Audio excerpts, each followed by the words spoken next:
कृष्ण दंडवत माता प्रणाम। जी दंडवत प्रणाम। हरे कृष्ण माता जी हरे दंडवत कृष्ण प्रणाम। माता जी दंडवत प्रणाम। कृष्ण हरे माता जी कृष्ण दंडवत हरे प्रणाम। कृष्ण माता जी హరే కృష్ణ డియర్ డివోటీస్ అందరికి మన మార్నింగ్ हरे భగవద్గీత कृष्ण माता సెషన్ जी కి అందరికి స్వాగతం అండి. మంగళాచరణ हरे చేసుకుని कृष्ण మనం माता ఈరోజు जी సెషన్ లో दंडवत గడుపు प्रणाम। दंडवत प्रणाम। हरे कृष्ण माता जी दंडवत प्रणाम। ధన్వత్ ప్రణాం డివోటీస్. दंडवत कृष्ण प्रणाम। माता जी दंडवत प्रणाम हरे माता कृष्ण जी। माता जी दंडवत हरे प्रणाम। कृष्ण माता जी दंडवत दंडवत प्रणामालु। ధన్వత్ हरे कृष्ण माता హరే కృష్ణ డివోటీస్ ధన్వత్ ప్రణాం అండి. బలదేవ్ हरे జగన్నాథ్ कृष्ण माता जी సుదర్శన భగవానికి జై. నితాయ్ గౌర ప్రేమానందే హరి హరి हरे బోల్. हरे बोल। వామన దేవ్ భగవాన్ की जय, परशुराम भगवान की जय, जय पंचतत्व की जय, जय राधा बेंगुलरेश्वर की जय, जय परंपर की जय। निताय गौर प्रेमानंदे हरि हरि। हरे हरे बोल।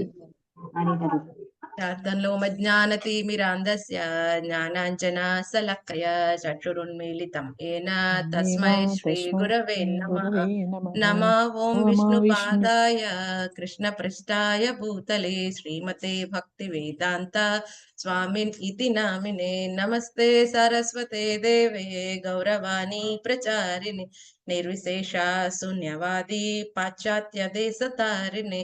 जय श्री कृष्ण चैतन्य प्रभु नित्यानंद श्री अद्वैता गदाधर श्रीवसादि गौर भक्त वृंद।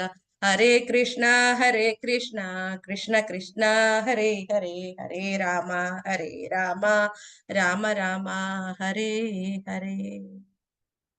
मुखं करोति वाचालं पंगुं लङ्घयते गिरिं यत्कृपातमहं वन्दे श्रीगुरुं दीनतारिणं परमानन्दमाधवं स्मृति।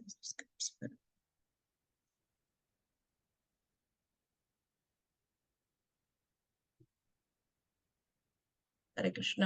సో మనం 12వ అధ్యాయం ఈరోజు మనం 13, 14 శ్లోకాలు తెలుసుకోబోతున్నామండి. అద్వేష్ట సర్వభూతానాం మైత్రా కరుణ ఏవచ నిర్మమో నిరహంకార సమా దుఃఖ సుఖక్షమి సంతుష్ట సతతం యోగి యతాత్మా దృఢ నిశ్చయః మయ్యర్పితమనో బుద్ధిర్యో మద్భక్త సమే ప్రియః. ద్వేషమన్నది లేకుండా సర్వజీవుల ఎడ మైత్రిని కలిగిన వాడును, మమత్వము లేనివాడును, మిథ్యాహంకార రహితుడును, సుఖదుఖముల రెండింటి యందును సమభావము కలవాడును, క్షమాగుణము కలవాడును, సదా సంతుష్టుడైన వాడును, ఆత్మ నిగ్రహము కలవాడును, తన మనోబుద్ధులను నా యందు లగ్నము చేసి దృఢ నిశ్చయముతో నా యందు నియుక్తుడైనట్టి వాడును అగు నా భక్తుడు నాకు అత్యంత ప్రియుడు. అండి సో మనం చాలా అద్భుతమైన అధ్యాయం చిట్ట చివరి సెషన్కి వచ్చేసాం కదండి. మన ఏంటంటే వరకు మనం చెప్పుకున్నాం ప్రోగ్రెసివ్ స్టేజెస్. ఏంటి ఆ స్టేజెస్ భక్తిలో? ఏంటవి ఎవరికైనా గుర్తున్నాయా? ఏంటి స్టేజెస్? అన్నిటికంటే హైయెస్ట్ స్టేజ్ ఏంటి? సూక్ష్మ ఇంద్రియాల ద్వారా మనం భగవంతుని భక్తి చేయడం దాన్ని ఏమంటారు? మాత్రం సాధ్య భక్తి. అన్నిటికంటే హైయెస్ట్ సాధ్య భక్తి. తర్వాత ఇంద్రియాల ద్వారా చేసేది సాధన భక్తి. సాధన భక్తి. తర్వాత విధి నియమాలతో కూడి ఉన్నది. ఎవరైతే సాధ్య భక్తి చేయలేకపోతున్నారో, మనసు నియంత్రించలేకపోతున్నారు, సో మనసుని స్వామి యందు పెట్టే ప్రయత్నం సాధన భక్తి. ప్రయత్నం చేస్తున్నాం కనీసం ఆ స్థితికి వెళ్ళడానికి. ఆ తర్వాత ఏంటి? కృష్ణ పరమైన కర్మ చేయమన్నారు. Work for Krishna. అది కూడా చేయలేకపోతే ఏం చేయమన్నారు? కర్మ పరిత్యాగం చేయమన్నారు. అంటే కర్మల ఫలితాల యొక్క రిజల్ట్స్ ఏదైతే ఉన్నాయో అవన్నీ వేరే జీవుల పట్ల, అంటే నీ కోసమే కాకుండా వేరే అందరి కోసం కూడా త్యజించు. ఆ విధంగా ఏమవుతుంది? నీకు మనశ్శాంతి వస్తుంది, నీకు వాటి పట్ల ఆసక్తి స్లోగా పోతుంది. ఆ విధంగా చేయటం కారణంగా ఓవర్ పీరియడ్ ఆఫ్ టైం ఏమవుతుంది? హృదయం శుద్ధీకరణ అయ్యి నువ్వు కృష్ణుడి కోసం నీ యొక్క ఫలితాలను ఇచ్చే స్థితికి నువ్వు వస్తావు. స్లోగా సాధన భక్తి, సాధ్య భక్తులకు వెళ్ళే అవకాశం ఉన్నది.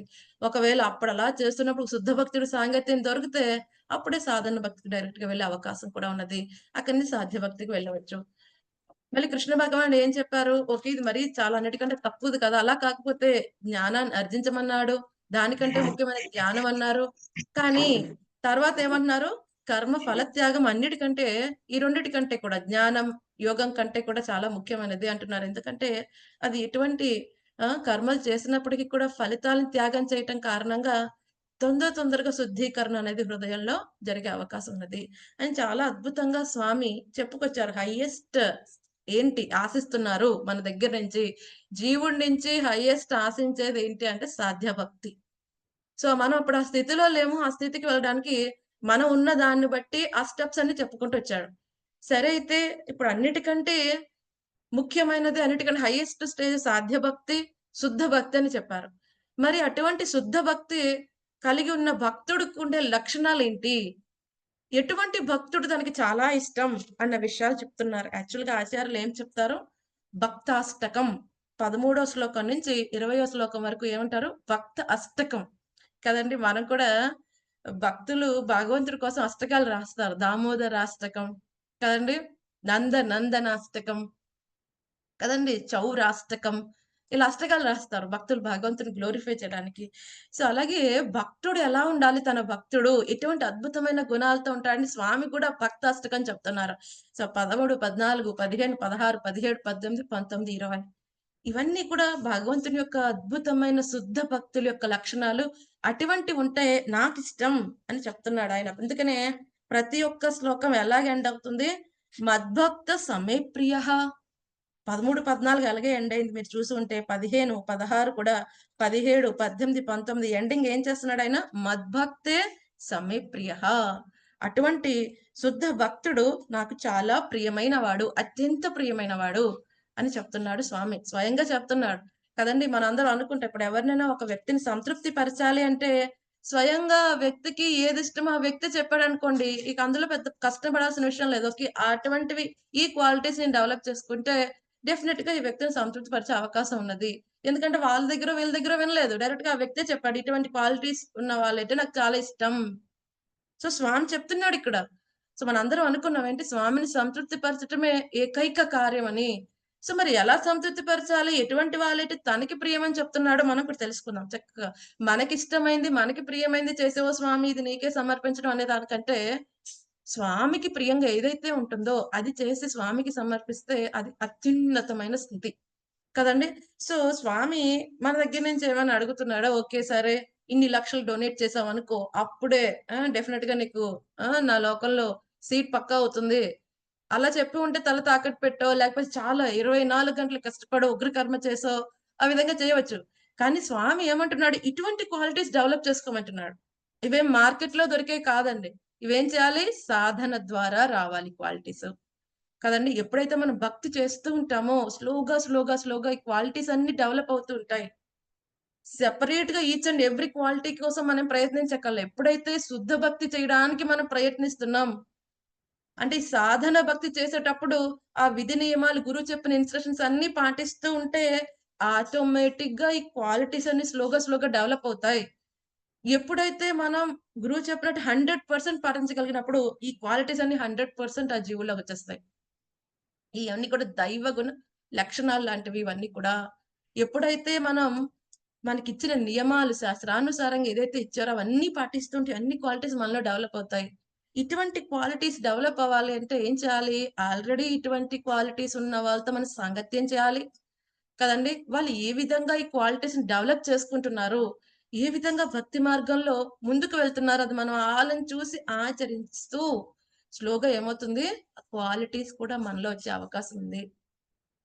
సో, 13-20 శ్లోకం వరకు కూడా ఈ అద్భుతమైన భక్తుల యొక్క లక్షణాలు చెప్పారు. 20 శ్లోకంలో కన్క్లూడ్ చేస్తాడాయన. అక్కడ కూడా చాలా తన యొక్క భక్తుల యొక్క లక్షణాలన్నీ చెప్తాడు స్వామి. సరే అయితే ఇక్కడ 13, 14 ఎస్పెషల్‌గా ఏం చెప్తున్నారు? కొన్ని ఒక 7 లక్షణాలు చెప్తున్నారు ఆయనకి శుద్ధ భక్తుల లక్షణములు. సో, అవేంటో మనం తెలుసుకుందాం. సో, 13, 14 ఎస్పెషల్‌గా దేని గురించి మాట్లాడుతున్నారంటే, బయట ఆ భక్తుడికి ఎటువంటి వచ్చినా సరే, ఎటువంటి సఫరింగ్స్ వచ్చినప్పటికి కూడా, ఇదంతా కూడా నా కృష్ణుడి దయ. అది మంచైనా, చెడైనా ఏదైనా నా కృష్ణుడి దయ అని చెప్పి ఏం చేస్తారు? సో భక్తి జీవితంలోకి ముందుకెళ్ళే ప్రయత్నం చేస్తారు గానీ, సో దాన్ని విడిచిపెట్టరనమాట. సో ఆ కాన్సెప్ట్ మీదే మొత్తం అంతా జరుగుతూ ఉంటాయి. మనం చూస్తుంటే ఈ 13, 14లో ఏవైతే క్వాలిటీస్ చెప్పాడో స్వామి, మళ్ళీ ఈ 18, 19 ఆటిలో కూడా కొన్ని రిపీట్ అవుతూ ఉంటాయి. అంటే స్వామి మర్చిపోయాడా? ఆల్రెడీ చెప్పిన క్వాలిటీస్ అలా అని కాదు. అవి ఎంత ఇంపార్టెంట్ స్వామి దగ్గరికి రావాలంటే దానికోసం అవి 1, 2 రిపీట్ అవ్వచ్చు. బట్ వేరే మూడ్‌లో కూడా చెప్తాడు స్వామి. కదండీ! ఒకటేంటి వేరే మూడు, ఇంకొకటేంటి అది నొక్కి చెప్పటం. ఆ క్వాలిటీ డివోటీ కొనటం ఎంత ఇంపార్టెంట్ కదండీ! సో, ఆ విధంగా మనం ఇవన్నీ లక్షణాలు చాలా అద్భుతమైనవి. కొన్నైనా మనం నేర్చుకునే ప్రయత్నం చేద్దాం అందులో. సో, ఒక్కొక్క లక్షణం గురించి మాట్లాడడానికి ఎన్నో గంటలు పడుతుంది. బట్ మనం మనకిచ్చిన సమయంలో క్లుప్తంగా తెలుసుకునే ప్రయత్నం చేద్దాం. రైట్? సో, మనకు ప్రభుపాద్ గారు చెప్తారు. సో, మనకైనా ఇవన్నీ డెవలప్ చేసుకోగలం అంటే డెఫినిట్‌గా డెవలప్ చేసుకోగలం ఈ క్వాలిటీస్. ఎలాగైతే పచ్చి మామిడికాయని కరెక్ట్‌గా మొగ్గపెట్టి ప్రాసెస్ ప్రకారం చేశారనుకోండి, చక్కగా గడ్డి వేసి, దాన్ని కరెక్ట్ కేర్‌లో ఉంచి, సరైన సూర్యరశ్మి ఎక్కువ కాకుండా, తక్కువ కాకుండా నీట్‌గా దాన్ని ఎలా ఉంచాలో అంత రేంజ్‌లో కరెక్ట్‌గా దాన్ని ప్రొటెక్ట్ చేస్తూ ఉంటే, చక్కగా మొగ్గ పండుతుంది అది చక్కగా. కదండీ! ఎటువంటి కుళ్ళిపోయిన మామిడి పండు పక్కన పెట్టకుండా కదండీ! సో, ఏదైనా తడి ప్రదేశంలో పెట్టకుండా ఉంచితే చక్కగా జరుగుతుందది. అలాగే ఏమవుతుంది సాధన చేసే భక్తుడు కూడా కదండీ! మంచి విధి విధానాల ప్రొటెక్షన్‌లో ఉంటూ కదండీ! చెడు సాంగత్యం తీసుకోకుండా కదండీ! మంచి సాంగత్యం తీసుకుంటూ ముందుకు వెళ్తే ఇతను కూడా ఎలాగైతే మామిడి పండు ఓవర్ పీరియడ్ ఆఫ్ టైమ్ అది మగ్గుతుందో అలాగే ఈ సాధన భక్తుడు ఎవరైతే వాడు కూడా సాధ్య భక్తుడు, శుద్ధ భక్తుడయ్యే అవకాశం ఉన్నది. సో, దేర్ ఈస్ 100% ఛాన్స్ ప్రతి ఒక్కరు కూడా ఏదైతే భగవంతుడు అడిగాడో 12వ అధ్యాయం 8వ శ్లోకంలో కదండీ! ఆ మనసును, బుద్ధిని తన మందే ఉండమన్నాడు. అటువంటి స్థితికి వెళ్ళే అవకాశం అందరికీ ఉంది. కదా! సో, క్వాలిటీస్ ఏంటో మనం చూద్దాం. సో, ఫస్ట్ క్వాలిటీ ఏమంటున్నారు? అద్వేష్ట సర్వభూతానాం మైత్ర కరుణ ఏవ చ అద్వేష్ట. ద్వేషం లేకుండా ఉండమంటున్నారు. కదండీ! సో, ఇది మొట్టమొదట ఆయన అడిగేది. ద్వేషం లేకుండా ఉండమంటున్నారు. అట్ ద సేమ్ టైమ్ అందరి పట్ల మైత్రిగా ఉండమంటున్నారు. సరేనండి మేము అందరితో ద్వేషంగా ఉంటాం. అందరితో మైత్రిగానే ఉంటాం గానీ, కొంతమంది పట్ల మాత్రం ద్వేషంగా ఉంటాం. కానీ స్వామి ఏమంటున్నాడు? అద్వేష్ట.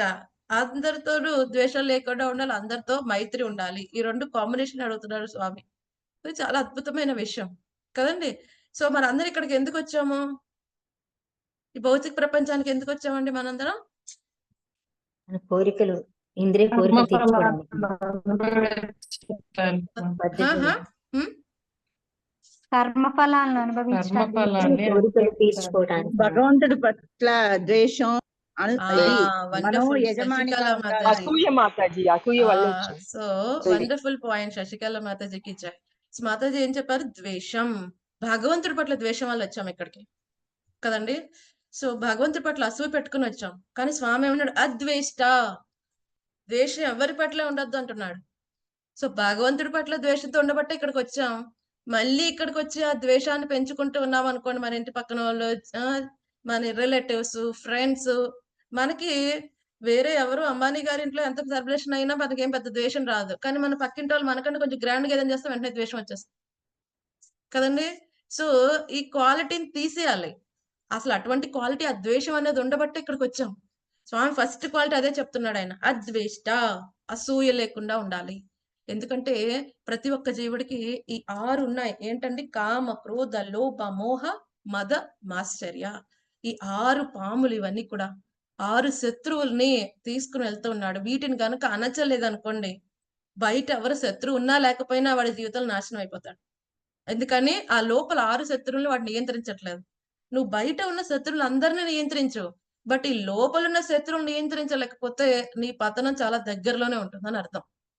కదండీ! సో, అందులో ఈ కామ, క్రోధ, లోభ, మోహ, మద, మాత్సర్యం. మాత్సర్యం హైయెస్ట్ స్టేజ్. సో, దాన్ని స్టార్టింగ్‌లోనే ఆపేయాలి. కామ దగ్గరే ఆపేయాలి. లేకపోతే ఏమవుతుంది? కామ, క్రోధ, లోభ, మోహ, మద, మాత్సర్యం. కామం ఏంటండి? రకరకాల కోరికలు. ఓన్లీ లైంగికపరమైనవే కాదు. ఏదైనా భౌతిక విషయాన్ని ఒకటి తీవ్రంగా కావాలన్న ఆసక్తి ఉంటే అది కామం. భగవత్ ప్రేమకి ఆపోజిట్ ఏంటి? కామం. ఇంద్రియ భోగం. సో, ఈ కామం అనేది తీరితే ఒక దానికి దారి తీస్తుంది. తీరకపోతే ఒక దానికి దారి తీస్తుంది. కదండీ! ఈ అనంతమైన కోరికల్లో ఏదైనా కోరికలు తీరుతుంటే ఏమవుతుంది? ఇంకా కావాలి, ఇంకా కావాలి, ఇంకా తీరాలి. ఇప్పుడేదో ఇల్లు కావాలనుకున్నాం 1 బీహెచ్‌కే. అది సాటిస్ఫై అయిపోతే నెక్స్ట్ వితిన్ 1 వీక్‌లో మనం దేనికి ప్లాన్ చేస్తాం? 2 బీహెచ్‌కే. తర్వాత 3 బీహెచ్‌కే, బంగ్లా, 2 బంగ్లాస్, 3 బంగ్లాస్. లోభం కింద అయిపోతుందది. ఒకవేళ తీరలేదు. దేనికి దారి తీస్తుందది? క్రోధం, కోపం వస్తుంది కదండి. ఎవరైతే మన ఇంద్రియ తృప్తికి అడ్డం వస్తున్నారో వాళ్ళ పట్ల కోపం వస్తుంది. ఇప్పుడు చూడండి, చాలా ఇన్సిడెంట్స్ చూస్తున్నాం. చిన్నపిల్లలు వాళ్ళ చేతిలోంచి ఫోన్స్ తీసుకున్నారని ఇంట్లో విధ్వంసం క్రియేట్ చేసి ఇల్లంతా నాశనం అయిపోయింది. ఒక ఇల్లంతా నాశనం చేశాడు. ఒక 15 ఏళ్ల పిల్లవాడు ఏం చేశాడు? కేవలం వాళ్ళ అమ్మ ఫోన్ తీసుకుంది, గేమ్స్ ఆడొద్దని చెప్పిందని చెప్పి ఇల్లంతా 10, 15 మినిట్స్‌లో మొత్తం నాశనం చేసేసాడు. పగలగొట్టేసాడు. అంత పిచ్చయిపోయాడు. ఎందుకని? అయ్యో! నా తల్లిగారు నా కోసం చెప్తోంది. అవన్నీ మర్చిపోయాడు. ఏమైపోయిందది? నా ఇంద్రియ తృప్తికి ఎవరైనా తేడా వస్తే వాళ్ళెవరు? వాళ్ళ పట్ల క్రోధం. కదండీ! ఒకవేళ తీరితే లోభం. కామ, క్రోధ, లోభ, మోహ. ఈ లోభం వచ్చిన తర్వాత ఏమవుతుంది? మోహం వచ్చేస్తుంది. మితిమీరిన మోహం వచ్చేస్తుంది. తర్వాత ఏమవుతుంది? మద, గర్వం వచ్చేస్తుంది. మోహం వచ్చిన తర్వాత ఏం మాట్లాడుతున్నాం ఏం తెలీదు. కదండీ! ఎవరితో మాట్లాడుతున్నాం? ఎటువంటి డీలింగ్స్ ఉన్నాయి ఇంతకు ముందు? అవన్నీ మర్చిపోతాం. తర్వాత మద, గర్వం, పొజిషను, పరపతో, లేకపోతే వాళ్ళకున్న స్థితి పట్లో కదండీ! ఏమొస్తుంది? గర్వం. ఆ తర్వాత ఏమవుతుంది? మత్సరం, ద్వేషం. ప్రతి ఒక్కళ్ళ పట్ల ద్వేషిస్తాం. స్లోగా మన ఇంటి పక్కన వాళ్ళు వీళ్ళు ఫ్రెండ్స్, రిలేటివ్స్. స్లోగా అది గురువు వరకు వస్తుంది. మన శిక్షా గురువులను ద్వేషిస్తాం. తర్వాత మన గురువు గారిని ద్వేషిస్తాం. తర్వాత కృష్ణుడిని ద్వేషిస్తాం. మళ్ళీ ఎక్కడి నుంచి మొదలుపెట్టాం మళ్ళీ అక్కడికే వస్తాం. దాన్ని పెంచి పోషిస్తాం. ఇవన్నీ ఏంటి? రాక్షస గుణాలు కదండీ! హిరణ్యకశిపుడు, రావణాసురుడు వీళ్ళకి కూడా చాలా అద్భుతమైన గుణాలున్నాయి. కానీ అవన్నీ నాశనం అయిపోయాయి. కేవలం ఒక్క దుర్గుణం కారణంగా. ఏంటది? భగవంతుడి పట్ల ద్వేషం. భగవద్భక్తుల పట్ల ద్వేషం కారణంగా వాళ్ళకున్న మంచి గుణాలన్నీ కూడా నాశనం అయిపోయాయి. కదండీ! మొత్తం అన్నీ ఆళ్ళు సంపాదించుకున్న తపస్సు నుంచి ఆర్జించిన ప్రతీదీ నాశనం అయిపోయింది. సో, ఈ మత్సరం అనేది very, very dangerous quality. So, మిగతా వాటిల్ని భక్తులు ఏ విధంగానూ ఉపయోగించవచ్చు. ఈ కోరికలు, కామం అనేది కోరికలు ఓకే. భౌతికపరమైన కోరికలు త్యజించు. కానీ ఆధ్యాత్మికపరమైన కోరికలు ఉండవచ్చు. కదండీ! ఎటువంటి కోరికలు లేకుండా మనం ఉండలేం. సరే మాకు తిరుపతి ఎళ్తే పెద్ద లిస్ట్ పట్టుకొని ఎళ్ళటమే అలవాటండి. మీరేమో దండం పెట్టుకొని వచ్చామంటున్నారు. అలా అవుతుంది. సరే అయితే ఇంకా బాగా భక్తి చేయాలని కోరుకో. ఇప్పుడు 15 మాలలే చేస్తున్నాను రోజుకి, లేదా 16 చేస్తున్నా. ప్రతిరోజు 32 చేయాలని కోరుకో. సత్సంగంలో రోజుకు 2 గంటలే సహస్రాధ్యయనం చేస్తున్నా. ఇంకా 4 గంటలు చేయాలని కోరు. ఇటువంటివి కోరుకోవచ్చు. జపం చేస్తున్నాను కానీ అంత శ్రద్ధగా కుదరట్లేదు. ఇంకా శ్రద్ధగా చేయాలి. ఇటువంటి కోరికలుంటాం. అత్యున్నతమైన కోరికలు ఇవన్నీ కూడా. అవి ఉండవచ్చు. సో, కామాన్ని ఆ విధంగా ఎంప్లాయ్ చేయవచ్చు. క్రోధం. జనరల్‌గా ఈ క్రోధాన్ని ఎవరు కూడా ఆశించరు. కానీ ఈ క్రోధం ఎప్పుడు సమంజసం? ఎప్పుడైతే భగవంతుడిని ఎవరైనా దూషిస్తున్నా, భగవద్భక్తుల్ని దూషిస్తున్నా, అక్కడ భగవంతునికి సంబంధించిన ఏదన్నా ధ్వంసం చేస్తున్నప్పుడు ఈ క్రోధం ప్రదర్శించడం అన్ని విధాలా శ్రేయస్కరం. అటువంటి సమయంలో క్రోధం ఎలా అవుతుంది? కానీ ఈ మత్సరం, ఈ అసూయని ఎక్కడ ఎంప్లాయ్ చేయలేం. ఈ అసూయ అనేది ఉంటే గనక దీన్ని ఎంత క్రెడిట్ చేసుకుంటే అంత ఎక్కువగా ఈ భౌతిక ప్రపంచంలోనే ఉండాలి. చూడండి ఇప్పుడు అమెరికా ఎళ్ళామనుకోండి, రూపాయలు పనికొస్తాయా? ఏం కావాలి? డాలర్స్. డాలర్స్ కావాలి. నా దగ్గర ఇంత లక్షల కోట్ల రూపాయలున్నాయండి ఉపయోగించండంటే, కాదమ్మా డాలర్స్ కావాలంట. అలాగే ఇక్కడ మత్సరం భౌతిక ప్రపంచంలో వేరే వాళ్ళ పట్ల ద్వేషం అన్నీ ఇక్కడ ఉపయోగపడుతదేమో గానీ, ఆధ్యాత్మిక ప్రపంచంలో ఉపయోగపడదు. ఎలాగైతే అమెరికాలో రూపాయి ఖర్చు పెడతా అంటే జరగదు. కదండీ! అలాగే మన ఆధ్యాత్మిక ప్రపంచానికి వెళ్ళాలంటే ఈ అసూయ అనేది ఉంటే లోపలికి ఎలవెన్స్ ఉండదు. కామ, క్రోధ, లోభ, మోహ, మదమాత్సర్యాలుంటే అక్కడే బయటికి పంపించేస్తారు. అసలు ఎలవెన్సే ఉండదు. 14 లోకాల్లో తిరుగుతూనే ఉండాలి. అందుకని మొట్టమొదటి క్వాలిటీ ఏంటి? అద్వేష్ట. ద్వేషం లేకుండా ఉండమంటున్నారు. సరే మనం చూస్తాం యాక్చువల్‌గా భౌతిక ప్రపంచంలో ఎలా ఉంటారు? ఎంతో స్నేహంగానే ఉంటారు. ఒక్కసారి ఇప్పుడు పక్కింటి వాళ్ళు పెద్ద కార్ కొనేసుకున్నారనుకోండి. సో, పాపం వాడేదో చాలా ఫ్రెండ్ కదా అని చెప్పి మొత్తం డీటెయిల్స్ అన్నీ ఎలా కొన్నా, ఏం జరిగింది మొత్తం చెప్పేసుకుంటాడు. సో, ఇటు బయటికి నవ్వుతున్నప్పటికి లోపల ద్వేషం వచ్చిందనుకోండి. ఏమవుతుంది? ప్రతిరోజు ఫైటే ఇంక నెక్స్ట్ అంతా. ఎందుకని? నా దగ్గర లేనిది తన దగ్గరుంది. నా దగ్గర లేనిది తన దగ్గర ఉండటం కారణంగా ఇప్పుడు నుంచి ద్వేషం. ఇది భౌతిక ప్రపంచంలో జరిగేది. కానీ అటువంటి ద్వేషం ఆధ్యాత్మిక ప్రపంచంలో చెల్లదు అంటున్నాడు స్వామి. మనకి ఆచార్యులు చాలా అద్భుతమైన స్టోరీ చెప్తారు. ఒక వ్యక్తి పరమశివుడికి చాలా అద్భుతంగా తపస్సు చేశాడంట. సరే ఒక గొప్ప వరాన్ని పొందాడు. సో, చాలా ఆర్థికంగా బాగా డెవలప్ అవుతున్నాడు. సో, తిను డెవలప్ అవుతున్నాడు. చక్కగా పెద్ద ఇల్లు కొనుక్కున్నాడు. ఇల్లు కట్టించాడు. కారు కొనుక్కున్నాడు. అంతా బావుంది. కానీ తనకి ఆశ్చర్యంగా ఉంది. తన ఇంటి పక్కనోడు అప్పటి వరకు ఏమి లేకుండా ఉన్నాడు. కానీ ఇప్పుడైతే తను ఒక ఫ్లోర్ ఇల్లు కట్టుకున్నాడు. తనకి 2 ఫ్లోర్ ఇల్లు కట్టేసుకుంటున్నాడు. తను ఒక కారు కొనుక్కుంటే 2 కార్లు కొనుక్కుంటే తనకి అర్థం కావట్లేదు. తపస్సు చేసొచ్చింది నేను. బట్ వీడికి ఎక్కువొస్తున్నాయేంటి? ఆ! సో, అప్పుడు మళ్ళీ ఎళ్లి తపస్సు చేశాడంట. తపస్సు చేసి, "స్వామి ఏంటి ఇలా జరుగుతుంది?" అంటే, "అదేం లేదయ్యా! నువ్వెలా వచ్చి తపస్సు చేసావో వాడు వచ్చి తపస్సు చేశాడు. కానీ వాడు ఒక్కటే కోరుకున్నాడు. ఏదైతే మా పక్కింటి వాడు కోరుకున్నాడో నాకు దానికి డబుల్ కావాలి." ఓహ్! అవునా స్వామి! సరే అయితే చాలా ఆలోచించి చెప్తా అంటే, "స్వామి అయితే నాకొక కన్ను తీసేయండి." "అదేంట్రా మూర్ఖుడా" అంటే, "లేదు లేదు నాకొక కన్ను తీసేయండి స్వామి." తథాస్తు. వీడికి ఒక కన్ను పోతుంది. పక్కింటోడికి 2 కళ్ళు పోతాయి. కదండీ! సో, వీడు చక్కగా ఆనందంగా ఉంటాడిప్పుడు. వీడికి ఒక కన్ను పోయిందని దుఃఖం కంటే పక్కింటోడికి 2 కన్నులు పోయినా ఆనందం. ఇది భౌతిక ప్రపంచంలో ఈ ద్వేషం ఈ విధంగా చెల్లుతూ ఉంటుంది. మనకి ఒప్పుకున్నా, ఒప్పుకోకపోయినా ఇది నిజం. కదండీ! ఏదో ఒక ఎంతో కొంత పర్సెంట్ ఈ క్వాలిటీ మనలో ఉంది కాబట్టి ఇంకా ఇక్కడున్నాం. ఈ భక్తిలోకొచ్చాక ఆ క్వాలిటీ తగ్గిపోతూ ఉండవచ్చు. వేరే వాళ్ళ పట్ల ద్వేషం అనేది. బట్ ఎక్కడో ఒక చోట ఉంటే అది మూలాలతో సహా మనం తీసివేసేయాలి. అది ఉన్నంత సేపు మనం ఇక్కడ కస్టమరే. భౌతిక ప్రకృతి యొక్క కస్టమరే. మనం పంపించదు ఇక్కడి నుంచి ఆవిడ. కదండీ! సో ఏం చేయాలి? అద్వేష్ట. ద్వేషం లేకుండా ఉండాలి. సరే ఇంకేరేమంటున్నారు? మైత్రేయవచ. అందరి పట్ల చాలా స్నేహభావంగా ఉండాలి. సో మనం ఏమంటాం? ఏవండీ నేను చాలా మంచిగానే ఉంటాను. బట్ అవతల వాళ్ళు ఈ విధంగా ప్రవర్తించారనుకోండి, ఇక నాకు తెలీదు. నాకు సంబంధం లేదు ఏం జరుగుతుందో. కదండీ! వాళ్ళలా ప్రవర్తించారు కాబట్టి నేను ప్రవర్తించా. సో, ఒక్కోసారి ఏం చేస్తాం? మన ప్రవర్తనకి జస్టిఫై చేసుకుంటాం. కదండీ! జస్టిఫై అంటే మనం ఎంత కరెక్టో చూపించుకునే ప్రయత్నం చేస్తూ ఉంటాం. కదండీ! సో, మనం ఏం చేస్తూ ఉంటాం? ఎప్పుడు కూడా జస్టిఫై చేస్తూ ఉంటాం. బ్లేమ్ గేమ్ ఆడతాం. మన తప్పుని వేరే వాళ్ళ మీద బ్లేమ్ చేసే ప్రయత్నం చేస్తూ ఉంటాం. కదండీ! సో, మనం చూస్తాం. అదంతా ఏంటి చిన్న పిల్లల మనస్తత్వం. Blame game, tit for tat mentality బాలస్య. కేవలం బాలలు చేస్తారు ఆ పని. ప్రభుపాద్ గారు చెప్తూ ఉంటారు. ఆహ్, చిన్న పిల్లలు నడుస్తూ ఉంటారు కదండీ! సో, నడుస్తున్నప్పుడు టప్పుని పడిపోయాడనుకోండి. ఏం చేస్తాడు వాడు? హ్మ్. అటు ఇటు చూస్తాడు. అటు ఇటు లేస్తాడు, చూస్తాడు, లేచి ఆ! వెళ్ళిపోతాడు. ఎవరైనా చూస్తున్నారంటే మాత్రం ఓ అని ఏడుస్తాడు. కదా! లేకపోతే లేచి సో, వెళ్ళిపోతాడు. మన అమ్మ గాని, ఎవరైనా చూస్తున్నారనుకోండి ఎంత రేంజ్‌లో ఏడుస్తాడు? గట్టిగా ఏడుస్తాడు. ఒకవేళ మనం ఆ రూమ్‌లో లేం, దరిదాపుల్లో లేమంటే ఏం చేస్తాడు? పడతాడు, దులుపుకుంటాడు, లెగిస్తాడు, వెళ్ళిపోతాడు. కదండీ! మనం కూడా అదే చేస్తాం. కదండీ! మనం కూడా ఏం చేస్తాం? బ్లేమ్ గేమ్ చేస్తూ ఉంటాం. పడిపోయిన పిల్లవాడు ఆడే పడ్డాడు సరిగ్గా నడవక. కానీ ఏమంటాడు? అమ్మ ఇది పడేసింది, ఈ నేల పడేసింది, ఏదో ఈ చాప పడేసింది, ఈ దుప్పటి పడేసింది నన్ను. నేను చక్కగానే నడిసాను బ్లేమ్ గేమ్ చేస్తూ ఉంటాడు.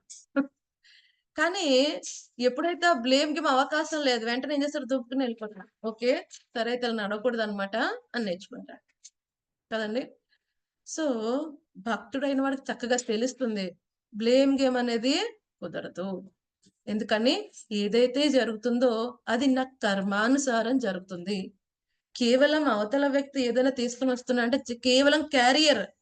నా కర్మల ఫలితాలు మోసుకొస్తున్నాడు అంతే. అదంతా కూడా నా కృత జన్మ కర్మల ఫలితమే అని చెప్పి వాడు చక్కగా అలర్ట్‌గా ఉంటాడు.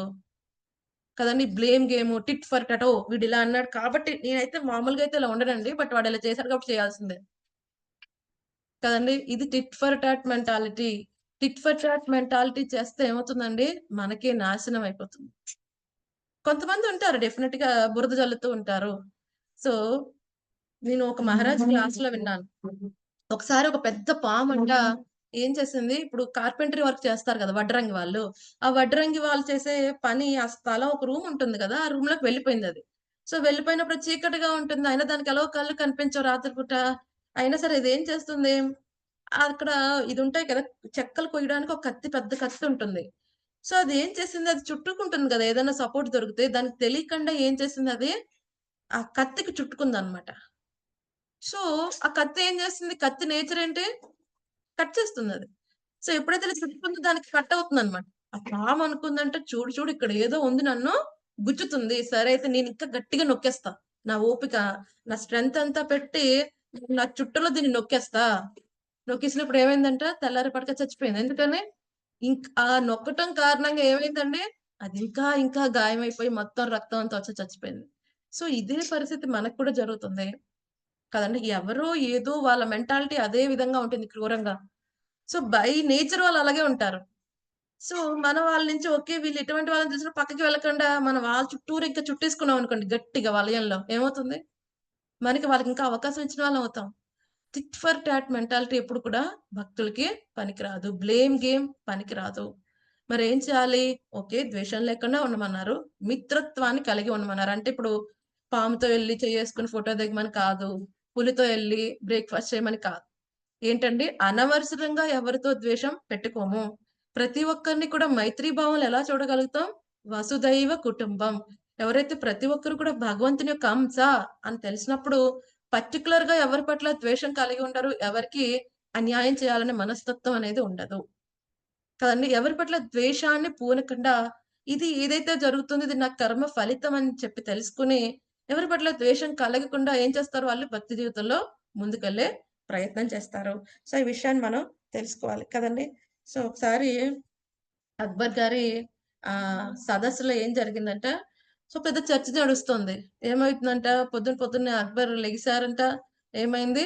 అలాగా ఆయన బాల్కనీ నుంచి చూస్తున్నారు.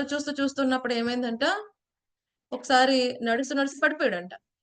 సో, ప్రతిరోజు అలాగే నడుస్తారు గదా! ఈరోజు పడిపోవడానికి కారణం ఏంటి? ఇది పెద్ద చర్చ. సో, అందరూ అడుగుతున్నారు. "ఏం చేశారు పొద్దున్నే లెగిసి? మీరెలా చేశారు?" అన్నీ చెప్తుంటే, "ఏమీ లేదండి. అలా పొద్దున్నే లెగిసి అలా నడుస్తున్న బాల్కనీకొస్తుంటే ఈ చాకలి వాడిని చూశాను. రోజు అయితే ఈ చాకలి వాడిని చూడను. ఈరోజు చూశాను." ఇకంతే. ఫైనల్‌గా మంత్రులందరూ డిసైడ్ చేశారు. యెస్. ఈ చాకలి వాడిని చూడటం కారణంగానే రాజుగారు ఈరోజు పడిపోయారు. సో, రాజుగారు పడిపోవటానికి కారణం ఈ చాకలి వాడే. సరే అయితే వాడికి ఉరి శిక్ష అయిపోయింది. వాడు లబోదిబోమని ఏడుస్తున్నాడు. అదేంటండి? నేనసలు రాజుగారినే చూడలేదు. రాజుగారు నన్ను చూడటం ఏంటి? నాకు మరణశిక్ష ఏంటి? కదండీ! అక్కడ ఒక తెలివైన మంత్రి ఉన్నాడంటే అక్కడ ఆయన దగ్గరికి వెళ్లి నన్ను ఎలాగోలా కాపాడండి. ఇదేంటి? ఆయన నన్ను చూడటం ఏంటి? నేను పడిపోవటం ఏంటి? ఆయన పడిపోయిందంటే సరిగ్గా నడిచి ఉండకపోవచ్చు. ముందు ఏదుందో చూసుకోకపోవచ్చు. దానికి నేనెలా కారణం అవుతాను? ఇలా బ్లేమ్ చేయడం తప్పు కదా! సో, సరే మంత్రి అన్నాడంటే, "సరే నేను అర్థమయ్యేలా చెప్తాలేవయ్యా! నువ్వు రేపొద్దున్న రా. నీకు మంచి న్యాయం చేస్తా." సో, రేపొద్దున్న ఆయన సభకొస్తాడు. సో, అప్పుడు చెప్తా అనమాట. మంత్రి గారు చెప్తారన్నమాట. తెలివైన మంత్రి రాజుగారు, "నాకు చాలా బాధగా ఉంది. నిన్న నేను వినలేదు. ఈ సభలోకి రాలేదు. బట్ నాకు తెలిసింది నిన్నేదో విషయం జరిగిందని. సో, కానీ నిజంగా వీడికి పడాల్సిందే మరణశిక్ష. మీలాంటి వాళ్ళని పడేస్తాడా? ఆ! వాడిని చూడబట్టేగా పడిపోయారంటే ఇప్పుడు అనుకుంటాడంట అనవసరంగా వీడి దగ్గరికి వెళ్ళాను. వీడింకా ఇరికిచ్చేస్తున్నాడు రాజు దగ్గర." అంతా చెప్పిన తర్వాత తెలివైన మంత్రి అన్నాడంట, "నాకు ఒక్క విషయం అర్థం కావట్లేదు రాజుగారు. కేవలం వాడు మిమ్మల్ని సారీ మీరు వాడిని చూసినందుకే వాడికి మరణశిక్ష కదండీ! కానీ ఇప్పుడేమైంది? వాడికి మిమ్మల్ని చూడకపోయినా సరే, కేవలం మీ దరిదాపుల్లోకి రావటం కారణంగా వాడికిప్పుడు రేపొద్దున రోజున ప్రాణమే లేకుండా పోతుంది. సో, ఎవరి వలన ఎవరికి ఎక్కువ హాని జరిగింది? ఆ! మీరు కేవలం అతన్ని చూడటం కారణంగా పడిపోయారు. అతన్ని చూడకపోయినా అతను మీ దరిదాపుల్లోకి రావటం కారణంగా తనకి మరణశిక్ష వస్తుంది. సో, ఇప్పుడు ఎవరెక్కువ డేంజరస్ అంటారు? మీరా? అతనా? ఇది కొంచెం ఆశ్చర్యంగా ఆలోచించాల్సిన విషయం. అంటే అప్పుడు రాజుగారు అంటారు, "అవును కదా! అనవసరంగా ఈ వ్యక్తిని నేను చంపే ప్రయత్నం చేస్తున్నా. బ్లేమ్ చేసే ప్రయత్నం చేస్తున్నా" అని చెప్పి అప్పుడు రాజుగారు తన తప్పు తెలుసుకుంటారు. సో, మెనీ టైమ్స్ మనం ఇదే చేస్తాం. Blame game, blame game, blame. Only అవతల వాళ్ళ సైడ్ నుంచే. మన సైడ్ నుంచి ఏం తప్పుంది ఆలోచించం. కదండీ! ఇప్పుడు లేకపోయినా గత జన్మలో అయినా ఉండి ఉండవచ్చు. కాబట్టి కుదిరినంతగా tit for tat, blame game విడిచిపెట్టి ఏం చేయాలి? మైత్ర కరుణ ఏవచ. సో, కరుణ అంటే ఎటువంటి కరుణ ఉండాలి వేరే వాళ్ళ పట్ల? వేరే వాళ్ళు కూడా భగవంతుని యొక్క అంశ. కదండీ! మనం ఎలాగైతే తెలుసుకొని భక్తి జీవితంలో ముందుకెళ్ళే ప్రయత్నం చేస్తున్నామో, వాళ్ళకి కూడా వాళ్ళ యొక్క ఆత్మ సాక్షాత్కారానికి సంబంధించిన జ్ఞానాన్నిచ్చే ప్రయత్నం చేయాలి. ఇది కరుణ. కదండీ! ఈ విధంగా మైత్రి కరుణ ఏవచ. సో, తర్వాత ఇంకోటి ఏమంటున్నారు లక్షణం నిర్మమో. సో, ఎటువంటి కూడా నిర్మమం అంటే యజమానత్వ భావం లేకుండా ఉండాలి.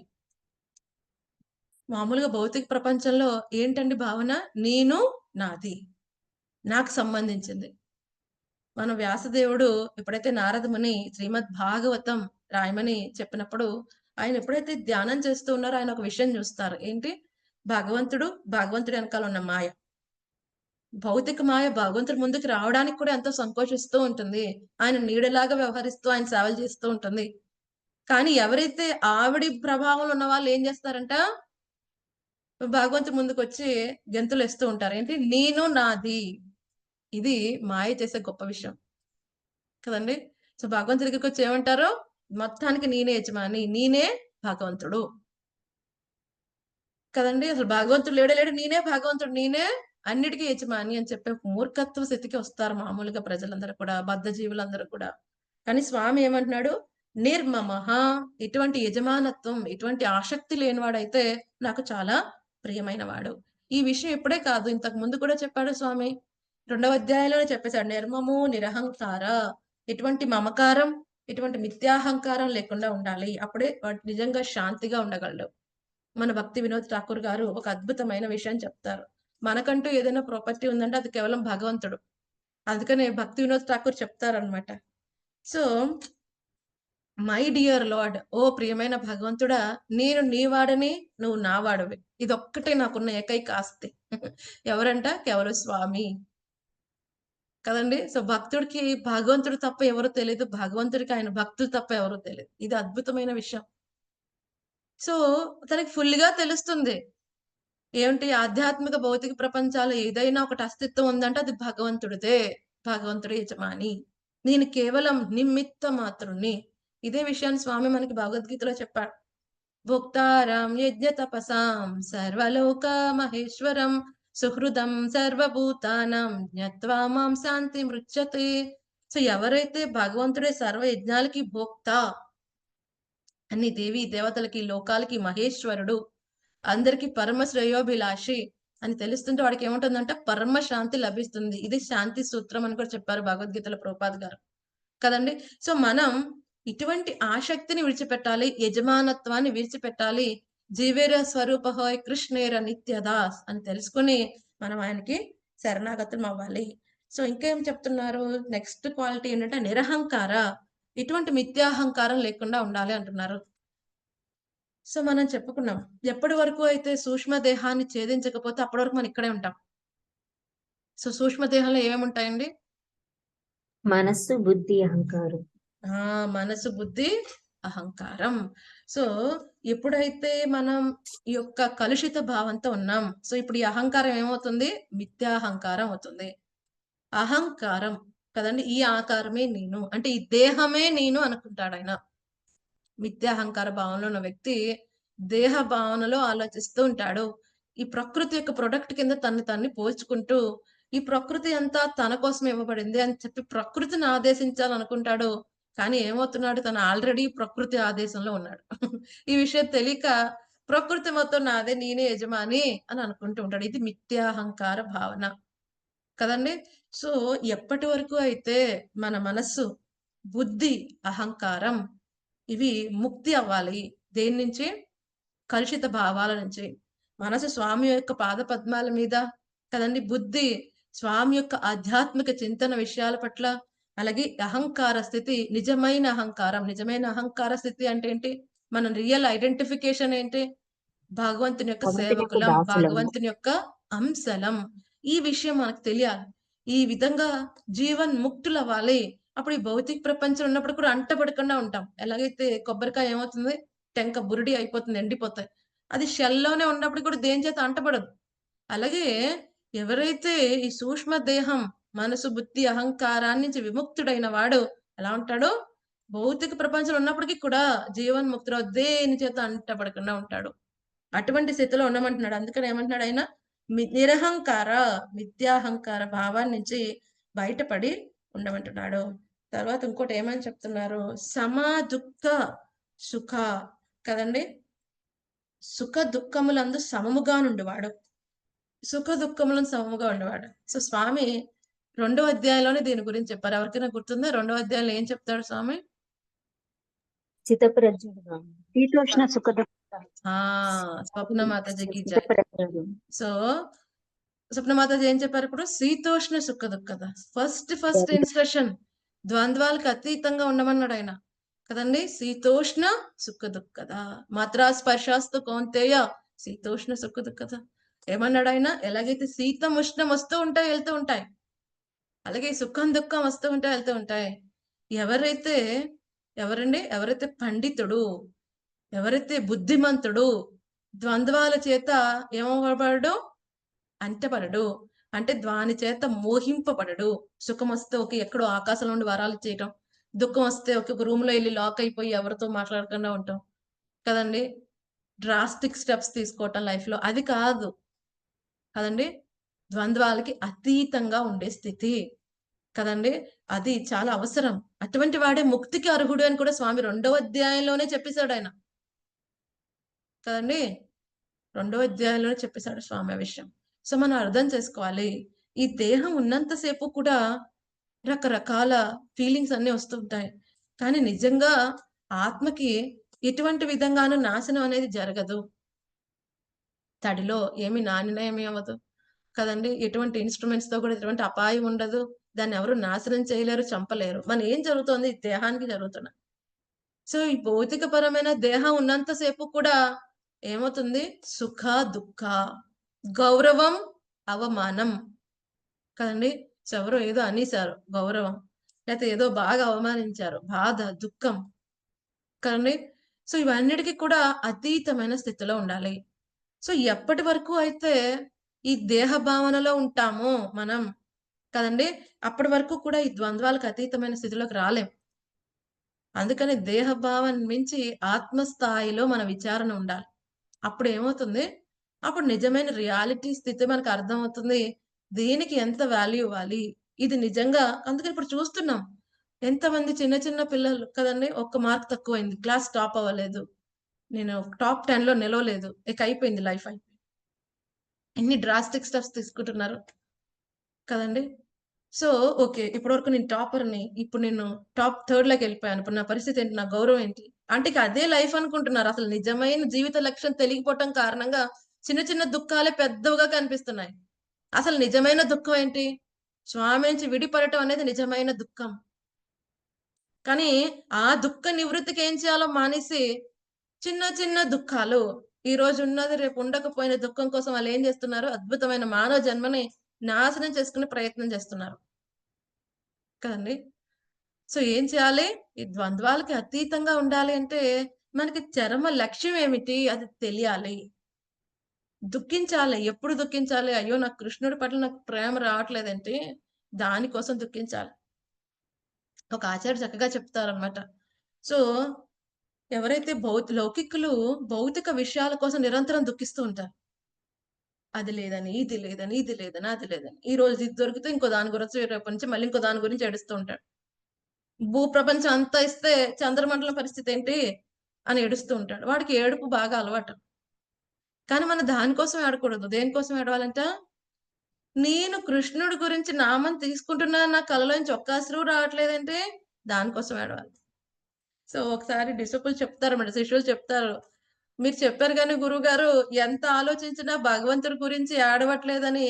అంటే భగవంతుడి గురించి నామం తీసుకున్నప్పుడు భగవంతుని యొక్క విరహంలో నాకు ఒక్క కన్నీళ్ళు కూడా రావట్లేదు, మరి ఎలాగా మీరేమో భగవంతుడి గురించి క్రై చేయాలి అంటున్నారంటే అప్పుడు మహారాజ్ చెప్తారనమాట, సో భగవంతుడి గురించి చేరాలి నా ఆతృతలో నాకు ఒక్క కన్ని నీరు కూడా రావట్లేదని ఏడవాలి. ఏదో విధంగా ఏడవాలి. దేనికోసం, భగవంతుడి గురించి ఏడవాలి అంతే.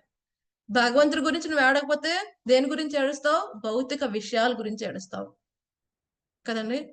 సో మనం దేని గురించి తాపత్రయపడాలి, దాన్ని బట్టి మనం ఎందుకు దుఃఖిస్తున్నాం అన్నది ఉంటది కదండి. సో చక్కగా ఈ ఎగ్జాంపుల్ చెప్తారు ఆచార్యులు. సో మన దగ్గర 5 రూపాయలు కాయిన్ ఉంది, 5 రూపాయలే ఉంది నీ దగ్గర మొత్తం కదండి. సో ఇప్పుడు 5 రూపాయలు పోయింది, ఏం చేస్తారు,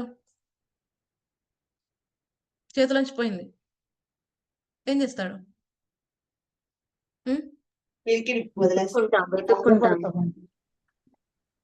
వదిలేస్తారా, ఏడుస్తూ ఉంటారా, పోయిందని బాధపడుతుంది, దొరకకపోతే బాధపడుతుంది, ఏడుస్తూనే ఉంటాం. ఉన్నది అదే 5 రూపాయలు, ఇంకేం లేదు మన దగ్గర, మొత్తం ఉన్నది అదే ఆస్తి, ఏం చేస్తారు, ఏడుస్తూనే ఉంటారు కదండి. అంటే ఇప్పుడు 5 రూపాయలు మీకు చాలా చిన్నగా అనిపిస్తుంది, ఫోన్లో అయితే 50,000 పెడదాం, 50,000 కూడా ఇంకా తక్కువ, 5 లక్షలు పెడదాం పని. 5 లక్షలే ఉందనుకోండి మొత్తం ఆస్తి, 5 లక్షలు పోయింది, ఇప్పుడు ఏం చేస్తాడు వాడి పరిస్థితి, ఏడుస్తూ ఉంటాడు. కానీ ఈ 5 లక్షలే కాదు, ఇక్కడ ఇప్పుడు అంబానీ గారి లాగా ఎన్నో కోట్ల ఆస్తి ఉందనుకోండి కదండి. సో ఇప్పుడు వాడికి ఈ 5,00,000 పోయాయి, ఏడుస్తాడా? ఈ 5,00,000 అనేది వాడికి చాలా అసలు ఇన్సిగ్నిఫికెంట్. 5,00,000 వచ్చినా పోయినా పెద్ద తేడా లేదు. ఎందుకంటే ఎన్నో వేల కోట్లు ఆల్రెడీ లభించి ఉన్నది. ఇది వస్తే ఇంకా ఓకే, ఈ 5,00,000 కూడా యాడ్ అయితే ఓకే, ఎంతో కొంత సంతోషం. రాకపోయినా పెద్ద నష్టం లేదు. ఇది ఒక శుద్ధ భక్తుడి యొక్క పరిస్థితి. శుద్ధ భక్తుడికి ఆల్రెడీ భగవంతునితో అనుసంధానమైన కారణంగా దివ్యమైన ఆనందాన్ని పొందుతూ ఉంటాడు. అటువంటి దివ్యమైన ఆనందాన్ని పొందుతున్నప్పుడు ఈ భౌతిక వ్యక్తుల నుంచి లేదా భౌతిక విషయాల నుంచి వచ్చే ఆనందం వస్తే ఓకే, రాకపోయినా పెద్ద తేడా ఏం లేదు. ఎందుకంటే సముద్రంలో ఒక నీటి బొట్టు అంత అది, పెద్ద తేడా ఏం ఉండదు. అంత పెద్ద సముద్రంలో ఒక నీటి బొట్టు తీసినా వేసినా పెద్ద తేడా ఏం ఉండదు. కానీ ఇప్పుడు మన దగ్గర ఉన్న ఆ నీటి బొట్టే అనుకోండి, చాలా తేడా ఉంటుంది. అందుకనే ఈ సుఖ దుఃఖాలకి అతీతమైన స్థితికి రావాలంటే ఏం చేయాలి? భగవంతుని బాగా శరణాగతి చెంది ఆయన సేవలో ఉన్నప్పుడు మాత్రమే అటువంటి దివ్యానందమైన స్థితి, ఆనందాంబుది వర్ధనం. అప్పుడు వచ్చే ఆనందం ఏంటి? అంబుది, సముద్రమంత ఆనందం. అటువంటి సముద్రమంత ఆనందం ముందు ఇంద్రియ భోగాల నుంచి వచ్చే ఒక డ్రాప్ అంత ఆనందం నీకు నశిస్తే పెద్ద తేడా ఉంటుంది. అటువంటి స్థితికి రమ్మంటున్నాడు స్వామి. రైట్. సో నెక్స్ట్ ఏమంటున్నారు? ఇంకా క్షమాగుణం కలిగి ఉండమంటున్నాడు. ఈ అద్భుతమైన క్వాలిటీ చాలా చాలా అవసరం. చాలా మంది ఏమంటారు, ఏం చేయమన్నా చేస్తాం కానీ ఆ వ్యక్తిని మాత్రం క్షమించండి లైఫ్ లో. సో ఎంతమంది అనుకున్నారు? ఇంకెంతమంది ఇంకా క్షమించకుండా ఎవరైనా ఉన్నారా లైఫ్ లో? ఈ వ్యక్తిని ఇంకా నేను క్షమించలేదండి లైఫ్ లో, సారీ, ఏదైనా చేయమని. అటువంటి ఏమైనా ఉన్నాయి? కావాలంటే నా 64 మాలు చేస్తాను కానీ పొరపాటు కూడా ఈ వ్యక్తిని క్షమించాను, అటువంటిది ఏమైనా ఉన్నాయండి? క్షమించడం ఈజీనా? లేదు మాతాజీ, అట్లా ఎవరితో అంత కఠిన ద్వేషం లేదు. ఓకే, కఠిన ద్వేషం లేదు. ఓకే, ఇంకా ఈజీగా క్షమించేస్తాను మాతాజీ. దేవుడు అదొక నేచర్ అడాప్ట్ చేసుకున్నాం. Very nice, wonderful quality. ఇంకా ఈ భక్తిలోకి వచ్చినాక ఎవరిని ద్వేషించకూడదు అనేది సిద్ధాంతం ఉంది కాబట్టి ఎవరిని మనం అలా మార్చుకోవాలి మాతాజీ. ఎవరిని ద్వేషించకూడదు. ఎవరిని క్షమ అనేది చాలా వండర్ఫుల్ క్వాలిటీ. యాక్చువల్ గా బ్రాహ్మణునికి ఉండాల్సిన లక్షణాల్లో చాలా అద్భుతమైన లక్షణాలు ఉంటాయి. అందులో ఒకటి క్షమ. బ్రాహ్మణుడు అవ్వాలి అంటేనే బ్రాహ్మణుడికి పర్టికులర్ గా చెప్పేదని క్షమ కదండి. సో మనం బ్రాహ్మణుడి కంటే ఎక్కువ స్థితి వైష్ణవుడిది. అంటే వైష్ణవులకి ఇంకా కరుణ ఎక్కువ ఉంటుంది కదండి. వేరే వాళ్ళు దుఃఖంగా ఉంటే పరదుఃఖ దుఃఖి వీళ్ళకి కూడా దుఃఖం కలుగుతుంది కదండి. భౌతిక ప్రపంచంలో పరదుఃఖ సుఖి అందరు కూడా. వేరే వారు దుఃఖంగా ఉంటే వీళ్ళకి ఆనందంగా కలుగుతుంది. అమ్మయ్య, వీడు పడిపోయాడే, ఎప్పటి నుంచో చూస్తున్నా, సైకిల్ వేసుకొని కాకుండా బైక్ వేసుకొని తిరిగేస్తున్నాడు, పడ్డాడు, మంచి పని. సో ఈ విధంగా బయట ప్రపంచం ఎలా ఉంది? పరదుఃఖ సుఖిలా ఉంది. కానీ భక్తుడు ఏం చేస్తాడు? పరదుఃఖ దుఃఖి, వేరే వాళ్ళు దుఃఖంగా ఉంటే చాలా దుఃఖిస్తూ ఉంటాడు. అటువంటిది వేరే వాళ్ళు తనకి ఎటువంటి దుఃఖాన్ని ఇచ్చినా వాళ్ళకి క్షమించే గుణం ఉంటుంది. ఓకే, వీడు అజ్ఞానంలో చేశాడు అని క్షమిస్తారు కదండి. క్షమ అనేది చాలా వండర్ఫుల్ క్వాలిటీ. ఇది బ్రాహ్మణత్వంలో ఉన్నప్పుడే రావాల్సిన క్వాలిటీ. సో బ్రాహ్మణుల కంటే ఉత్తమమైనది ఈ యొక్క వైష్ణవత్వం. సో వైష్ణవుడి కింద ఉన్నామంటే ఇంకా ఈ క్వాలిటీ చాలా అభివృద్ధి చెంది ఉండాలి. ఇటువంటి క్వాలిటీస్ ని శుద్ధ భక్తులు చాలా బాగా డిస్ప్లే చేశారు. యాక్చువల్గా ఈ క్వాలిటీ గురించి మాట్లాడటం ఈజీ, క్వాలిటీ గురించి ఎవరన్నా అడిగినప్పుడు చెప్పడం కూడా ఈజీనే. కానీ క్వాలిటీని మన లైఫ్ లో ఆచరించడం చాలా కష్టం. సో ఎవరైనా చాలా బాగా మన్ని అవమానించేశారు కదండి, ఎటువంటి తప్పు లేకుండా, తప్పు ఉన్నప్పుడు తప్పు లేకుండా అవమానించేశారు. సో అటువంటి వాళ్ళ పట్ల నుంచి మన మనసులో పడిన భావం నుంచి తీసివేసి వాళ్ళని పూర్తిగా క్షమించడానికి చాలా టైం పడుతుంది. చాలా శుద్ధ భక్తుల క్షణంలో ఆ ద్వేషాన్ని విడిచిపెట్టేసి క్షమిస్తారు. అటువంటి ఎన్నో ఎగ్జాంపుల్స్ ఉన్నాయి చరిత్రలో. అంబరీష్ మహారాజు ఎంత క్షణంలో క్షమించేశారు దుర్వాసుని కదండి. సో దుర్వాసుడు ఏం చేశారు? అంబరీష్ మహారాజుని చంపేయటం కోసం ఒక పెద్ద రాక్షసుని క్రియేట్ చేస్తే సుదర్శన తనని చంపేసి ఆ రాక్షసుని చంపేసి దుర్వాసుని వెంబడిస్తే దుర్వాసుడు అన్ని లోకాలకు వెళ్తారు. బ్రహ్మ, మహేశ్వర, విష్ణుమూర్తి, ఫైనల్ గా విష్ణుమూర్తి కూడా చెప్తారు, నేను భక్త వత్సలుని, నువ్వు నా భక్తుని క్షమాపణ అడిగితే తప్ప సుదర్శన్ బారి నుంచి నేను ఎవరు కాపాడలేరు. ఎందుకంటే స్వామి తనను అవమానించినా ఓకే క్షమిస్తాడు, తన భక్తులను అవమానిస్తే అస్సలు క్షమించడు. భక్తులకు అపకారం కలిగించే ప్రయత్నం చేస్తే అస్సలు క్షమించడు ఆయన. మళ్ళీ వచ్చి ఆయన దుర్వాసమని పాద పద్మాల మీద పడతాడు. అప్పుడు ఆయన అంబరీషుడు ఏమని ప్రార్థిస్తాడు? ఓ సుదర్శన, నేను ఏ మాత్రం నీకు నీ స్వామికి సేవ చేసి ఉంటే ఇతన్ని క్షమించండి, నేను ఇతన్ని సుదర్శన క్షమిస్తా. ఇది కరుణ, ఇంత క్షమాగుణం. ద్రౌపదీ మాత ఉంటారు. ద్రౌపదీ మాత ఏమవుతుంది, ఆవిడ యొక్క కుమారుల 5గురిని ఏం చేస్తాడు ఆయన? అశ్వత్థామ నిద్రలో ఉన్నప్పుడు సంహరించేస్తాడు. సో ఆవిడ చాలా బాధపడుతుంది. అర్జునుడు కూడా సరే అయితే తను తీసుకుని వస్తాను, నువ్వు ఎటువంటి శిక్ష ఇమ్మంటే ఇస్తా. అర్జునుడు తీసుకుని వస్తాడు. తాళతో బంది ఒక జంతువుని తీసుకొచ్చినప్పుడు తీసుకొని వచ్చినప్పటికీ ద్రౌపదీ మాత అంటుంది, నాకు ఎటువంటి దుఃఖం అయితే వచ్చిందో అదే మీ గురు యొక్క పత్నికి అటువంటి దుఃఖం ఇవ్వద్దు, పుత్ర శోకం మళ్ళీ ఆవిడకి ఇవ్వద్దు కదండి. తిన్ని విడిచిపెట్టండి. వాళ్ళ నాన్నగారు ఏదైతే మీకు శాస్త్రజ్ఞానం ఇవ్వబట్టి ఈ రోజు మీరంత గొప్ప వీరుల్లాగా ఉన్నారు, సో అటువంటి అతన్ని విడిచిపెట్టేసేయండి.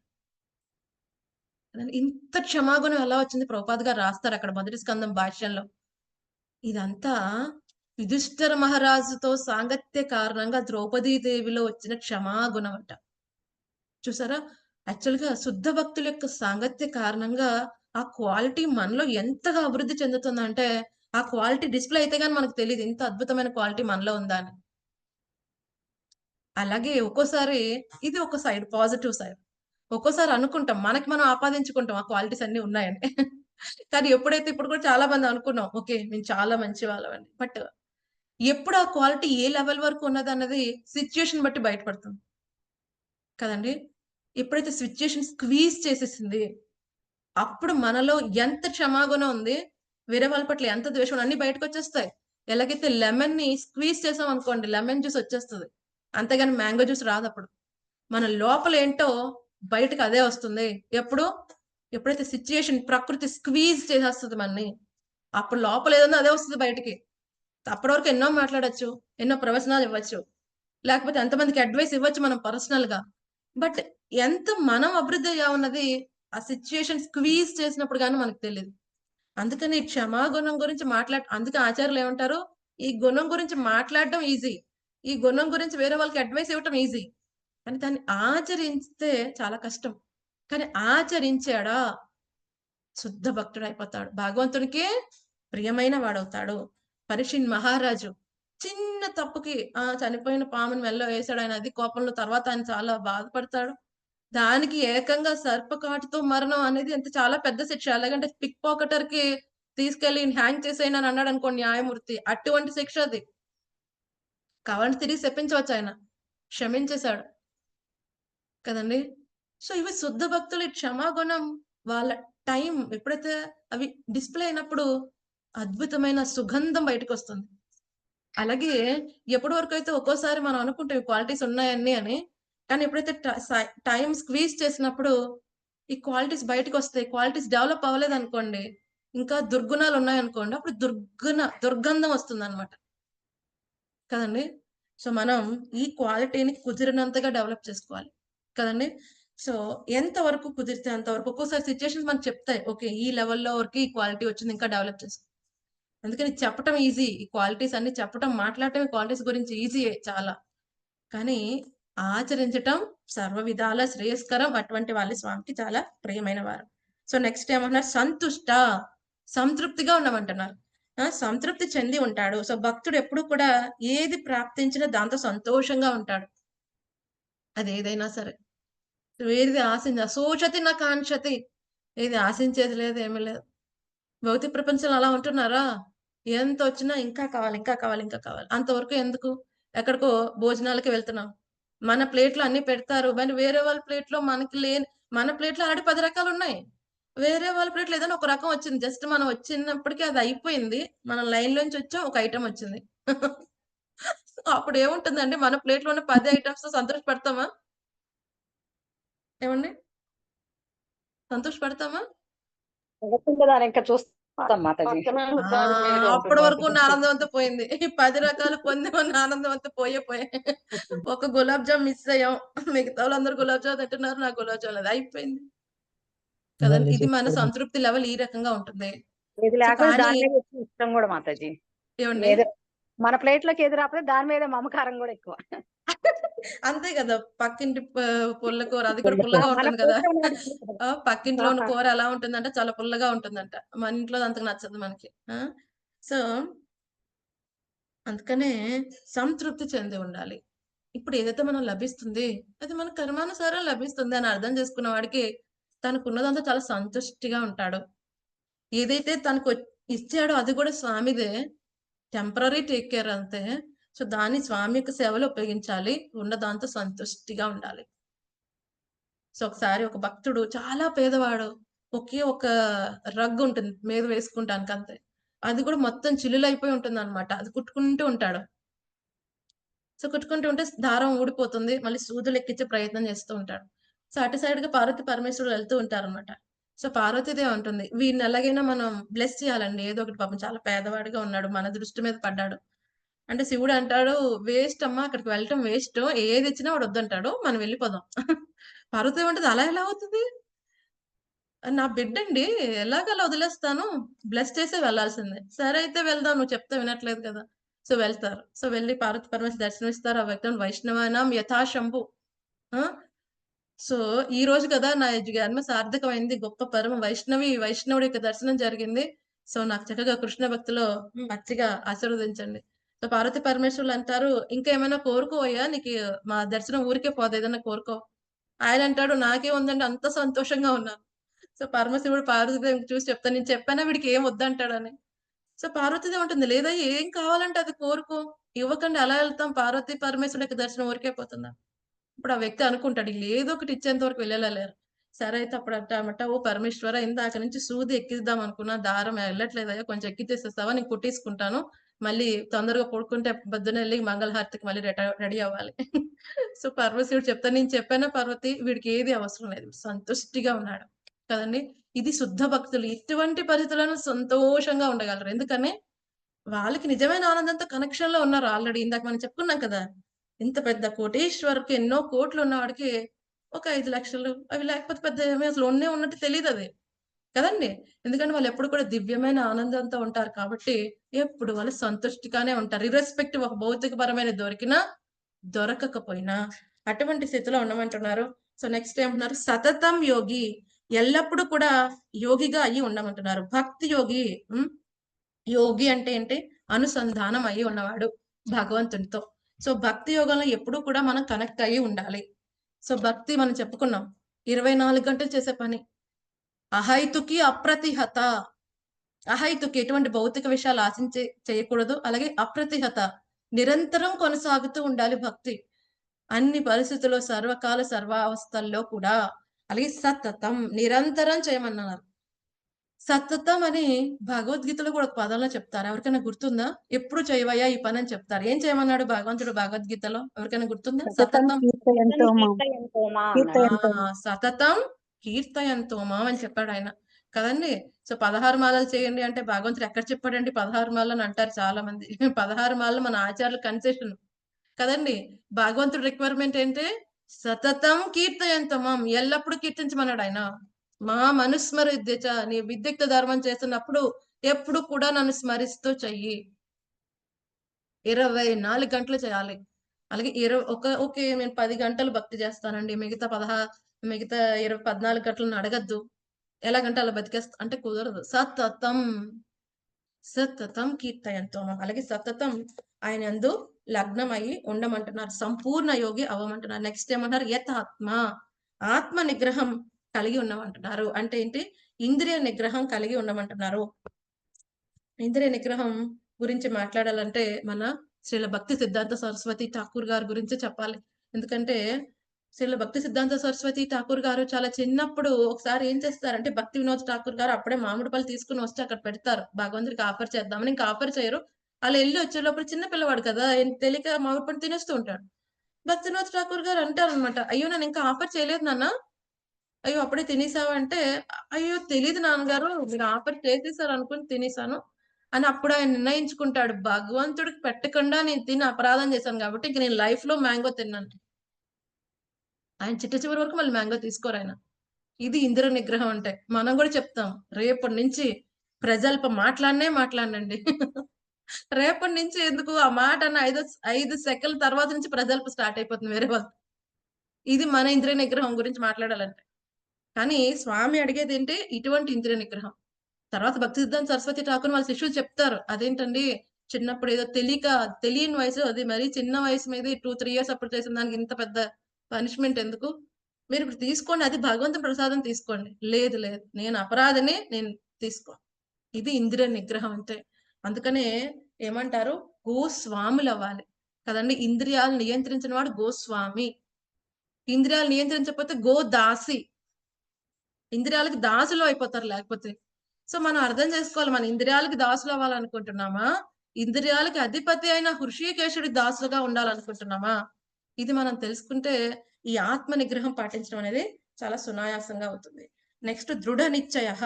ఏదైతే ఉన్నదో చాలా స్థిరమైన నిశ్చయం కలిగి ఉండాలి. ఏం కోరుకుంటాడో భక్తుడు? భగవద్ధామానికి వెళ్ళాలి, భగవంతు నిరంతరం సేవ చేసుకోవాలి. ఇటువంటి నిశ్చయం చాలా స్థిరంగా ఉండాలి కదండి. పరిస్థితులు గాని వ్యక్తుల ద్వారా గాని అది మనని ప్రభావితం అవ్వకూడదు. ఒక్కసారి భక్తి ఎప్పుడైతే పూజ లాభ ప్రతిష్ట కోసం చేసినప్పుడు ఈ నిశ్చయం కొంచెం వేవరవుతుంది. అది పొందినప్పుడు భక్తి విడిచిపెట్టే అవకాశం ఉంది. అందుకని భక్తి ఎలా చేయాలి? అహైతుకి అప్రతిహత. ఇటువంటిది ఆశించకుండా దృఢ నిశ్చయం, వాట్ ఎవర్ ఇట్ ఈస్ కదండి, నేను భక్తిలో కంటిన్యూ అవ్వాలి. ఇటువంటి నిశ్చయంతో మనం ముందుకు వెళ్ళాలి. సో అందుకనే మొన్న ఇక్కడ మేము గురుగ్రామ్లో ఒక ప్రవచనంలో ప్రభుజీ చెప్తున్నారు, మనం ఎప్పుడు కూడా మూడిటి కోసం ఎప్పుడు సంతృప్తి కలిగి ఉండాలంట జీవితంలో. ఏంటంటే మనకు లభించిన ఆహారంతో, మనకి ఏదైతే వచ్చిన సంపదతో, అలాగే మనకున్న ఒక ఆల్రెడీ గృహస్థ అయితే గృహస్థ, వానప్రస్థ అయితే వానప్రస్థ, వాడి యొక్క ఆశ్రమంలో ఉన్న జీవితంతో వాడు సంతృప్తి అవ్వాలంట. ఏ స్థితిలో ఉంటా స్థితి కదండి. ఒకటి ఆహారం, ఒకటి సంపద ఐశ్వర్యం, ఇంకొకటి ఏంటి తన యొక్క స్థితిని బట్టి, తనకి ఏ స్థితిలో ఉన్న గృహస్థ వానప్రస్థ అక్కడ బట్టి అక్కడ సంతుష్టిగా ఉండాలి. No comparison. ఎప్పుడు వస్తుంది బాధ? కంపారిజన్. తోటి గృహస్థ, తోటి బ్రహ్మచారి, తోటి వానప్రస్థ, తోటి సన్యాసి, కంపారిజన్ ఉండకూడదు. కంపారిజన్ ఓన్లీ మనతో ఉండాలి. నిన్నటి నుంచి ఈ రోజుకి నేను మారానా లేదా, అది బెస్ట్ కంపారిజన్ కదండి. మనలో బెస్ట్ అవుతున్నామా లేదా ఎవ్రీడే, అంతే. అది మనం కంపేర్ చేసుకో, రైట్. సో ఇంకొకటి ఏంటి, 3 విషయాలతో ఎప్పుడు సాటిస్ఫై అవ్వకూడదంట. ఏంటంటే అవి మనం చేస్తున్న భక్తి. ఓకే సరిపోతుంది, 16 అన్నారు 20 చేస్తాం సరిపోతుంది, గంట అన్నారు 2 గంటలు సరిపోతుంది, ఇది కాదు. దీంతో ఎప్పటికీ సంతృప్తి పడకూడదు కదండి. మనం చేస్తున్న భక్తితో సంతృప్తి పడకూడదు, మనం చేసిన దాన ధర్మాలు చేసి సంతృప్తి పడకూడదు కదండి. అలాగే మనం వేరే వాళ్ళకి చేసిన మంచితో సంతృప్తి పడకూడదు. వీటికి ఇంకా కావాలి, ఇంకా కావాలి, ఇంకా చేయాలనుకోవాలి. వేరే వాళ్ళకి మంచి, వేరే వాళ్ళకి దాన ధర్మాలు కదండి. అలాగే వేరే వాళ్ళకి ఏంటి, మనం భక్తి చేయటమే కాకుండా వేరే వాళ్ళు కూడా భక్తి ఇవ్వటం. వీటి వల్ల ఎప్పుడు కూడా ఎవరు సాటిస్ఫైడ్, ఎప్పుడు సాటిస్ఫై ఇంకా చేయాలి కదండి. సో ఈ విధంగా దృఢ నిశ్చయంగా ఉండాలి. లాస్ట్ ఏంటి, మయ్యర్పిత మనోబుద్ధి. మనసు బుద్ధి ఆయన మీద నియుక్తం చేయమన్నాడు. ఇదే కదా ఫస్ట్ క్వాలిటీ చెప్పింది స్వామి. హైయెస్ట్ స్టాండర్డ్ ఏంటి? 12.8 మయ్యేవ మన ఆదస్వ మయి బుద్ధిం నివేశయ. మనసు నాందు లగ్నం చెయ్యి, బుద్ధిని ఎప్పుడు కూడా నాందు ఉంచు. ఇది హైయెస్ట్ స్టేజ్ ఏదైతే అడిగాడో స్వామి, అది మనం చేయాలి. ఏం చేయాలి? మనత్రాయతే ఇతి మంత్ర. హరే కృష్ణ కృష్ణ కృష్ణ హరే హరే, హరే రామ రామ రామ హరే హరే కదండి. ఎప్పుడు కూడా మనసుని స్వామి యొక్క పాద పద్మాల మీద ఉంచాలి, ట్రైనింగ్ ఇవ్వాలి. అప్పుడు మనసును ఉద్ధరిస్తుంది మంత్రం. అది హరే కృష్ణ మహామంత్రం కదండి. సో ఈ విధంగా మనసు బుద్ధి ఎలాగా నియంత్రింపబడుతుంది? ఎప్పుడైతే భగవంతుని నుంచి గుణ గణ లీల శ్రవణాలు వింటూ ఉంటే అదేమవుతుంది, కలుషితమైన బుద్ధి నుంచి విడిపడి మనం ఆధ్యాత్మికమైన విషయాల పట్ల మనం తెలుసుకోవటం వల్ల మన విచక్షణ పెరుగుతుంది. ఏది భౌతికం, ఏది ఆధ్యాత్మికం తెలుస్తుంది కదండి. అప్పుడు ఏం చేయాలి, ఏం చేయకూడదు తెలుస్తుంది. ఆ విధంగా మనం మనసును బుద్ధిని నియంత్రించాలి. సో ఈ విధంగా ఈ 7 అద్భుతమైన క్వాలిటీస్ ఎవరికైతే ఉంటాయో వాళ్ళని ఏమంటున్నాడు ఆయన? మద్భక్త సమే ప్రియ. అటువంటి భక్తుడు నాకు అత్యంత ప్రియమైన వాడు కదండి. సో ఈ విధంగా మనం ఏం చేయాలి, భగవంతునికి బాగా ఇష్టం కలిగించే ఈ అద్భుతమైన క్వాలిటీస్ మనం పెంపొందించుకోవాలి. సో ప్రజెంట్ మనకి క్వాలిటీస్ భగవంతుడు ఆశించినంత రీతిలో అంత పర్సంటేజ్ లో ఉండకపోవచ్చు. కానీ ఏం చేయాలి, వీటి గురించి సాధన చేస్తూ ఉండి ఆల్రెడీ ఈ క్వాలిటీస్ అద్భుతంగా పుష్కలంగా ఉన్న భక్తుల యొక్క సాంగత్యంలోకి వెళ్తే ఏమవుతుందండి, మనకి కూడా వాళ్ళని చూసి మనం ఎలాగ ఈ క్వాలిటీస్ ఇంబైబ్ చేసుకోవాలో తెలుస్తుంది. అప్పుడు స్వామికి ఎంత ప్రియంగా అవ్వగలమో మనకు కూడా తెలుస్తుంది. కానీ కొత్తగా పెళ్ళైన అమ్మాయి అత్తగారింటికి వెళ్తుంది, భర్త గురించి ఏం తెలియదు. ఏం చేస్తుంది, అత్తమామల్ని అడుగుతుంది.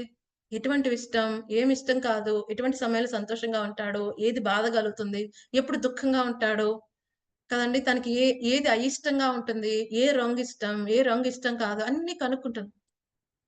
స్లోగా తనకి తన ఇష్టమైన తన హస్బెండ్ కి ఇష్టమైన రీతిగా సేవ చేస్తూ ప్రారంభిస్తుంది. ఓవర్ పీరియడ్ ఆఫ్ టైం తనకి మొత్తం అర్థమవుతుంది. తన భర్త నోటి నుంచి ఏం మాట్లాడకుండానే తన భర్తకి ఇప్పుడు ఏం కావాలి, ఇప్పుడు అన్నం తింటాడా తిండా, మంచినీళ్ళు కావాలా వద్దా, లేకపోతే వేడి వేడి పాలు తీసుకొచ్చి ఇవ్వాలా, నోటి నుంచి ఏం అడగక్కర్లేదు, మొత్తం అర్థమైపోతుంది.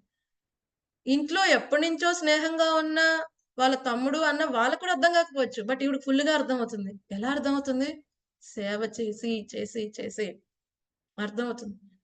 ఓ ఇప్పుడు తను మాట్లాడిచ్చేద్దండి, తను చాలా కోపంగా ఉన్నాడు, ఎలా చెప్పగలుగుతుంది, సేవ చేయటం కారణంగా తన ఇష్టాలు ప్రతిదీ అర్థమవుతూ తనకి ఎంత ప్రియంగా ఉండడానికి ఎటువంటి క్వాలిటీస్ కావాలో తనకి అర్థమవుతూ ఉంటాయి. సో అలాగే మన శుద్ధ భక్తులు ఏం చేస్తూ ఉంటారు, భగవంతునితో అన్ని క్వాలిటీస్ లో సేవ చేస్తూ ఉంటారు. సో వాళ్ళకి మంచి ఐడియా ఉంది, ఏం చేస్తే భగవంతుడు సంతోషంగా ఉంటాడు. స్వామి స్వయంగా చెప్పాడు, భక్తులు ఆచరిస్తున్నారు. ఈ రెండు మనం చూసుకుని ఏం చేయాలండి, మనం కూడా ఈ క్వాలిటీస్ ని ఇంబైబ్ చేసుకోగలిగితే మనం కూడా స్వామికి ప్రీతి కలిగించిన వాళ్ళల్లో ఎక్కడో కోటాను కోట్లు ఒక్కలు అవ్వగలిగితే కదండి, మనుష్యానాం సహస్రేషు, ఎన్నో వేల మందిలో ఒక్కడు ప్రయత్నిస్తాడు. అలా ప్రయత్నించిన వేలాదుల్లో ఒకానొక్కడు మాత్రమే నన్ను యథార్థంగా తెలుసుకుంటాడని స్వామి స్వయంగా చెప్పాడు. అటువంటి వాళ్ళు మనం అవ్వాలి అంటే మన గురువులు ఇచ్చిన ఇన్స్ట్రక్షన్స్ పట్టుకుని ఈ ఏదైతే అద్భుతమైన క్వాలిటీ స్వామి 13 నుంచి 20వ శ్లోకం వరకు చెప్తున్నారో అవన్నీ మనం ఇంబైబ్ చేసుకోవాలి. ఇంకొక విషయం ఏమిటంటే ఈచ్ అండ్ ఎవ్రీ క్వాలిటీ కూడా ఇంటర్లింక్డ్ కదండి. ఒక క్వాలిటీ ఇంకో క్వాలిటీకి ఇంటర్లింక్డ్. వీటిల్లో ఏదైనా ఒక క్వాలిటీ డౌన్ అయిపోయిందంటే మిగతా అన్ని క్వాలిటీస్ పడిపోతాయి కదండి. సో ఇప్పుడు మనం సంతోషంగా లేము, లేకపోతే వేరే వాళ్ళ పట్ల మైత్రి లేము, ఏమవుతుంది, వేరే వాళ్ళ పట్ల మైత్రి లేమంటే ద్వేషాన్ని కలిగి ఉన్నాం, ఉన్నదాంతో సంతృప్తి లేదు. అప్పుడు ఏం జరుగుతుంది, సుఖ దుఃఖాలకి ఎఫెక్ట్ అయిపోతున్నాం. మనసు బుద్ధి స్థిరంగా లేవు, ఏం చేస్తున్నాం, రకరకాల కోరికలు వెనకాల పడుతున్నాం. రకరకాల కోరికలు వెనకాల పట్టమంటే ఆల్రెడీ దేహ భావంలో ఉన్నావు, మిథ్యాహంకార భావంలో ఉన్నావు, అంటే నిర్మము, అటువంటి క్వాలిటీ లేదు, యజమానత్వాన్ని కలిగి ఉన్నావు. సో అన్ని కూడా పడిపోతాయి. సో ఏం చేయాలి, భక్తి చేస్తూ ఇవన్నీ కూడా ఇంటర్లింక్డ్, ప్రతి ఒక్క క్వాలిటీని పెంపొందించుకుంటూ క్షమ కలిగి ఉండాలి. అన్ని ఉంటాయండి, క్షమ మాత్రం డౌట్. అంటే క్షమించకపోతే ఏమవుతుంది, ఓవర్ పీరియడ్ ఆఫ్ టైం ఆ వ్యక్తి పట్ల ద్వేషం పెరిగిపోతూ ఉంటుంది. అద్వేష్ట ఫస్ట్ క్వాలిటీ ఫెయిల్ అయిపోతాం. మనం ఫెయిల్ అయింది ఫస్ట్ క్షమించకపోవటంలోనే. కానీ స్లోగా మనం అద్వేష్ట, ద్వేషం లేకపోవటం అనే క్వాలిటీ నుంచి కూడా పడిపోయాం. స్లోగా సంతుష్ట క్వాలిటీ నుంచి పడిపోయాం, దృఢ నిశ్చయం నుంచి పడిపోతాం. వెరీ ఈజీ కదండి, ఇవన్నీ ఇంటర్లింక్డ్.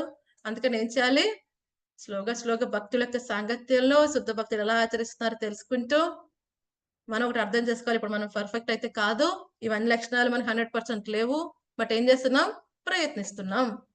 ప్రయత్నిస్తూ ఉండాలి. స్వామిని సంతృప్తి పరిచే ప్రయత్నం ప్రతి క్షణం చేస్తూ ఉండాలి. ఆ విధంగా ఇవన్నీ మనం డెవలప్ చేసుకోవాలి. ఎందుకంటే ఇవి అంగడిలో దొరికే సరుకు కాదు, కొనేసుకుందాం అంటే. కాబట్టి ఇవి మన సాధన ద్వారా భక్తి ద్వారానే పెంపొందుతాయి. ఇంకా ఏం చెప్తున్నాడు స్వామి, ఇంకా అద్భుతమైన భక్తుల యొక్క లక్షణాలు, అవన్నీ మనం రేపు తెలుసుకుందాం. ఏమైనా సందేహాలు ఉన్నాయా డివోటీస్? హరే కృష్ణ మాతాజీ, చాలా అద్భుతంగా చెప్పారు మాతాజీ. అసలు ఇవి ఎగ్జాంపుల్స్ ఒక్కొక్కటి ఎంత బాగున్నాయంటే మన నిజ జీవితంలో చెప్పినట్టు. కాకపోతే కొన్ని విషయాల్లో మాతాజీ మనల్ని మోసం చేసి మన లైఫ్ లో చాలా కష్టాలు పెట్టిన వాళ్ళని కూడా మరి ఆ దేవుడి కృప వల్ల నాకైతే నాకు బాధ అనిపించింది. కానీ అవతల వాళ్ళ మీద ద్వేషం అనేది అంటే అంటే మీరు అన్నట్టు కోపం అది ఉంది, అంత ద్వేషం అయితే లేదు, ఇంకా వాళ్ళ పాపాన్ని వాళ్ళు పోతారు అన్నట్టు వదిలేసుకొని కాకపోతే బాధపడేదాన్ని మాతాజీ. ఈ రోజు క్లాస్ నాకు చాలా బాగుంది. Very nice. హరే కృష్ణ మాతాజీ, దండ ప్రణామం మాతాజీ. ఇప్పుడు మనం క్షమాగుణంతో అవతల వ్యక్తిని క్షమించామనుకోండి, మన వాళ్ళే నీకు ఎథిక్స్ లేవా, ఎందుకలా క్షమాగుణం నీకు అసలుకి, కొన్నిటికి కొన్ని హద్దులు అనేది మనకు ఉండాలి, అలా అయితేనే బాగుంటది అనేసి అంటారు మాతాజీ. దీన్ని మనం ఎలా స్వీకరించాలి Mataji? Okay, wonderful question Mataji. So ప్రతిదానికి కూడా ఒక లిమిటేషన్స్ అనేవి ఉంటాయి. Very nice. సో ఇప్పుడు చూడండి ఒకసారి, దీనికి ప్రభుపాద్ గారు ఎప్పుడు కూడా ఒక అద్భుతమైన ఎగ్జాంపుల్ చెప్తారు, నారదముని ఎగ్జాంపుల్. సో నారదమునికి ఒక శిష్యుడు ఉంటారు, ఎవరంటే పాము. ఆ పాము ఏం చేస్తుంది, ఆ పల్లెటూరులో అందరినీ బుస్ బుస్ బుస్ బుస్ కొట్టేసి అందరిని బెదిరించేస్తుంది, అందరిని పటపట కాటేసేస్తూ ఉంటుంది. సో ఈ విధంగా చేస్తుంటే నారదముని జాలి కలిగి తన శిష్యుడి కింద అంగీకరించి చెప్తారు, ఇక్కడి నుంచి ఫర్దర్ గా ఎటువంటి పాప చేయవద్దు, ధార్మికంగా బతుకు, ఆల్రెడీ ఎంతో పాపాలు చేశావు కాబట్టి పాము జన్మ వచ్చింది, అందరితో ద్వేషం కలిగి ఉంటున్నావు, కోపంగా బుసలు చేస్తున్నావు అంటే, సరే అయితే ఇక్కడి నుంచి ఎటువంటి పాపం చేయనండి, సాధు సాంగత్య కారణంగా చాలా మార్పు వస్తుంది దాంట్లో. సో సరే, తర్వాత కొన్ని నెలల తర్వాత నారదముని వచ్చేపాటికి ఏం జరుగుతుంది, ఆ పాము అంతా కూడా రాళ్ళతో కొట్టేసి రక్తం కారుతూ పాకడానికి కూడా దానికి ఒప్పుకుండదు. నారదముని ఆశ్చర్యపోతారు, అటుగా వెళ్తూ ఒకేసారి ఇక్కడ నా శిష్యుడు ఉన్నాడు కదా చూసి వెళ్దాం అని వచ్చి చూస్తే పాము పరిస్థితి ఎలా ఉంటది. సో నారదముని అడుగుతారు, ఎలా ఎందుకు అయిపోయావంటే ఇదంతా మీ కృప అండి, మీరు చెప్పారు కదా ఇలాగే ఉండాలి. అప్పుడు నారదముని చెప్తారు, పిచ్చిదానా, నిన్ను నువ్వు రక్షించుకోవడానికి బుసకొట్టి పైకి పెట్టడం తప్పలేదు కదండి, మనల్ని మనం రెస్పెక్ట్ చేసుకుని మనల్ని మనం కాపాడుకోవడానికి బుసకొట్టి తప్పలేదు, అంతేగాని అవసరం లేని ప్రతిదానికి వెళ్ళి బొసకొట్టి వేరే వాళ్ళని చేయకూడదని నేను చెప్పడం జరుగుతుంది అనమాట. ఇది మనం తెలుసుకోవాల్సిన విషయం కదండి. సో ఎవరైనా మనం ఎక్స్ప్లాయిట్ చేస్తున్నారు అప్పుడు మాట్లాడాల్సిన విషయం ఉంటుంది కదండి. కొంతమంది ఏంటి ఏం చేసినా పర్లేదు, ఎక్స్ప్లాయిట్ చేసేయచ్చు వీళ్ళని అని అనుకుంటే అప్పుడు మనం మాట్లాడాల్సిన అవసరం ఉంటుంది కదండి. అంతేగాని పర్టికులర్ గా ఎవరితో మనం ద్వేషం పెట్టుకోము కదండి. టిట్ ఫర్ టాట్ మనకు లేదు. ఇప్పుడు అవును ఆ వ్యక్తి ఇటువంటి వ్యక్తి, నోటితో ఏం మాట్లాడుతున్నారో వాళ్ళకి తెలీదు అన్నప్పుడు డిస్టెన్స్ మెయింటైన్ చేయడంలో తప్పులేదు. పాము దగ్గరికి వెళ్తే కాటేస్తుందని తెలిసినప్పుడు పామును ఒళ్ళో పెట్టుకుంటానండి, నాకు ఎంతో ప్రేమ అంటే కాటేస్తుంది అది కదండి. సో మనం ఏం చేయాలి, మనం ఏం గాంధీ గారిలో ఒక చెంప మీద కొడుతూ ఇంకో చెంప చూపించమని ఏం చెప్పట్లేదు కదండి. సో ఏం చేయమంటున్నారు, క్షమాగుణ వాళ్ళ పట్ల ద్వేషం కలిగి ఉండకూడదు, నెక్స్ట్ టైం వాళ్ళతో ఎలా వ్యవహరించాలో తెలుసుకుని కదండి దాన్ని బట్టి మనం వ్యవహరించాలి, మన వ్యవహారం. ఎందుకంటే ఇప్పుడు మనం భక్తులు అయిపోయామని మొత్తం అందరూ భక్తులు అయిపోలేదు కదా. సో ఒక్కొక్కరు వాళ్ళ యొక్క ట్రీట్మెంట్ ప్రకారం, వాళ్ళ యొక్క కర్మానుసారం వాళ్ళు వ్యవహరిస్తూ ఉంటారు.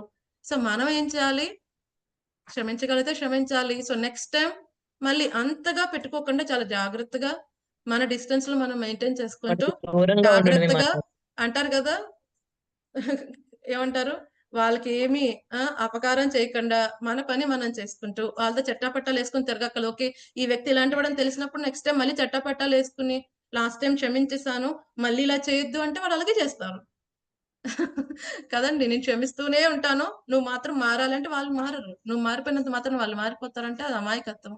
సో మనం ఏం చేయాలి, మనం ఎంతవరకు చేయాలి, ఎంతవరకు డీలింగ్స్ ఈ వ్యక్తి ఇలాంటి వ్యక్తి అని తెలిసినప్పుడు ఏం చేయాలి, దాంతో డిస్టెన్స్ మెయింటైన్ చేసి ఓకే హాయ్ హాయ్ అంటే బాయ్ బాయ్, ఓకే చాలా జాగ్రత్తగా వ్యవహరించి మనం ప్రొటెక్ట్ చేసుకోవాలి. ఇప్పుడు ఏంటంటే వాడు బురద జల్లాడు, మనం కూడా ఇప్పుడు బురదలో చేయి పెడితే మన చెయ్యి కూడా బురద అయిపోతుంది కాబట్టి అక్కడ యాజ్ ఎర్లీ యాజ్ పాసిబుల్ అక్కడి నుంచి వచ్చేసి మనం బురద కడిగేసుకునే ప్రయత్నం చేయాలి.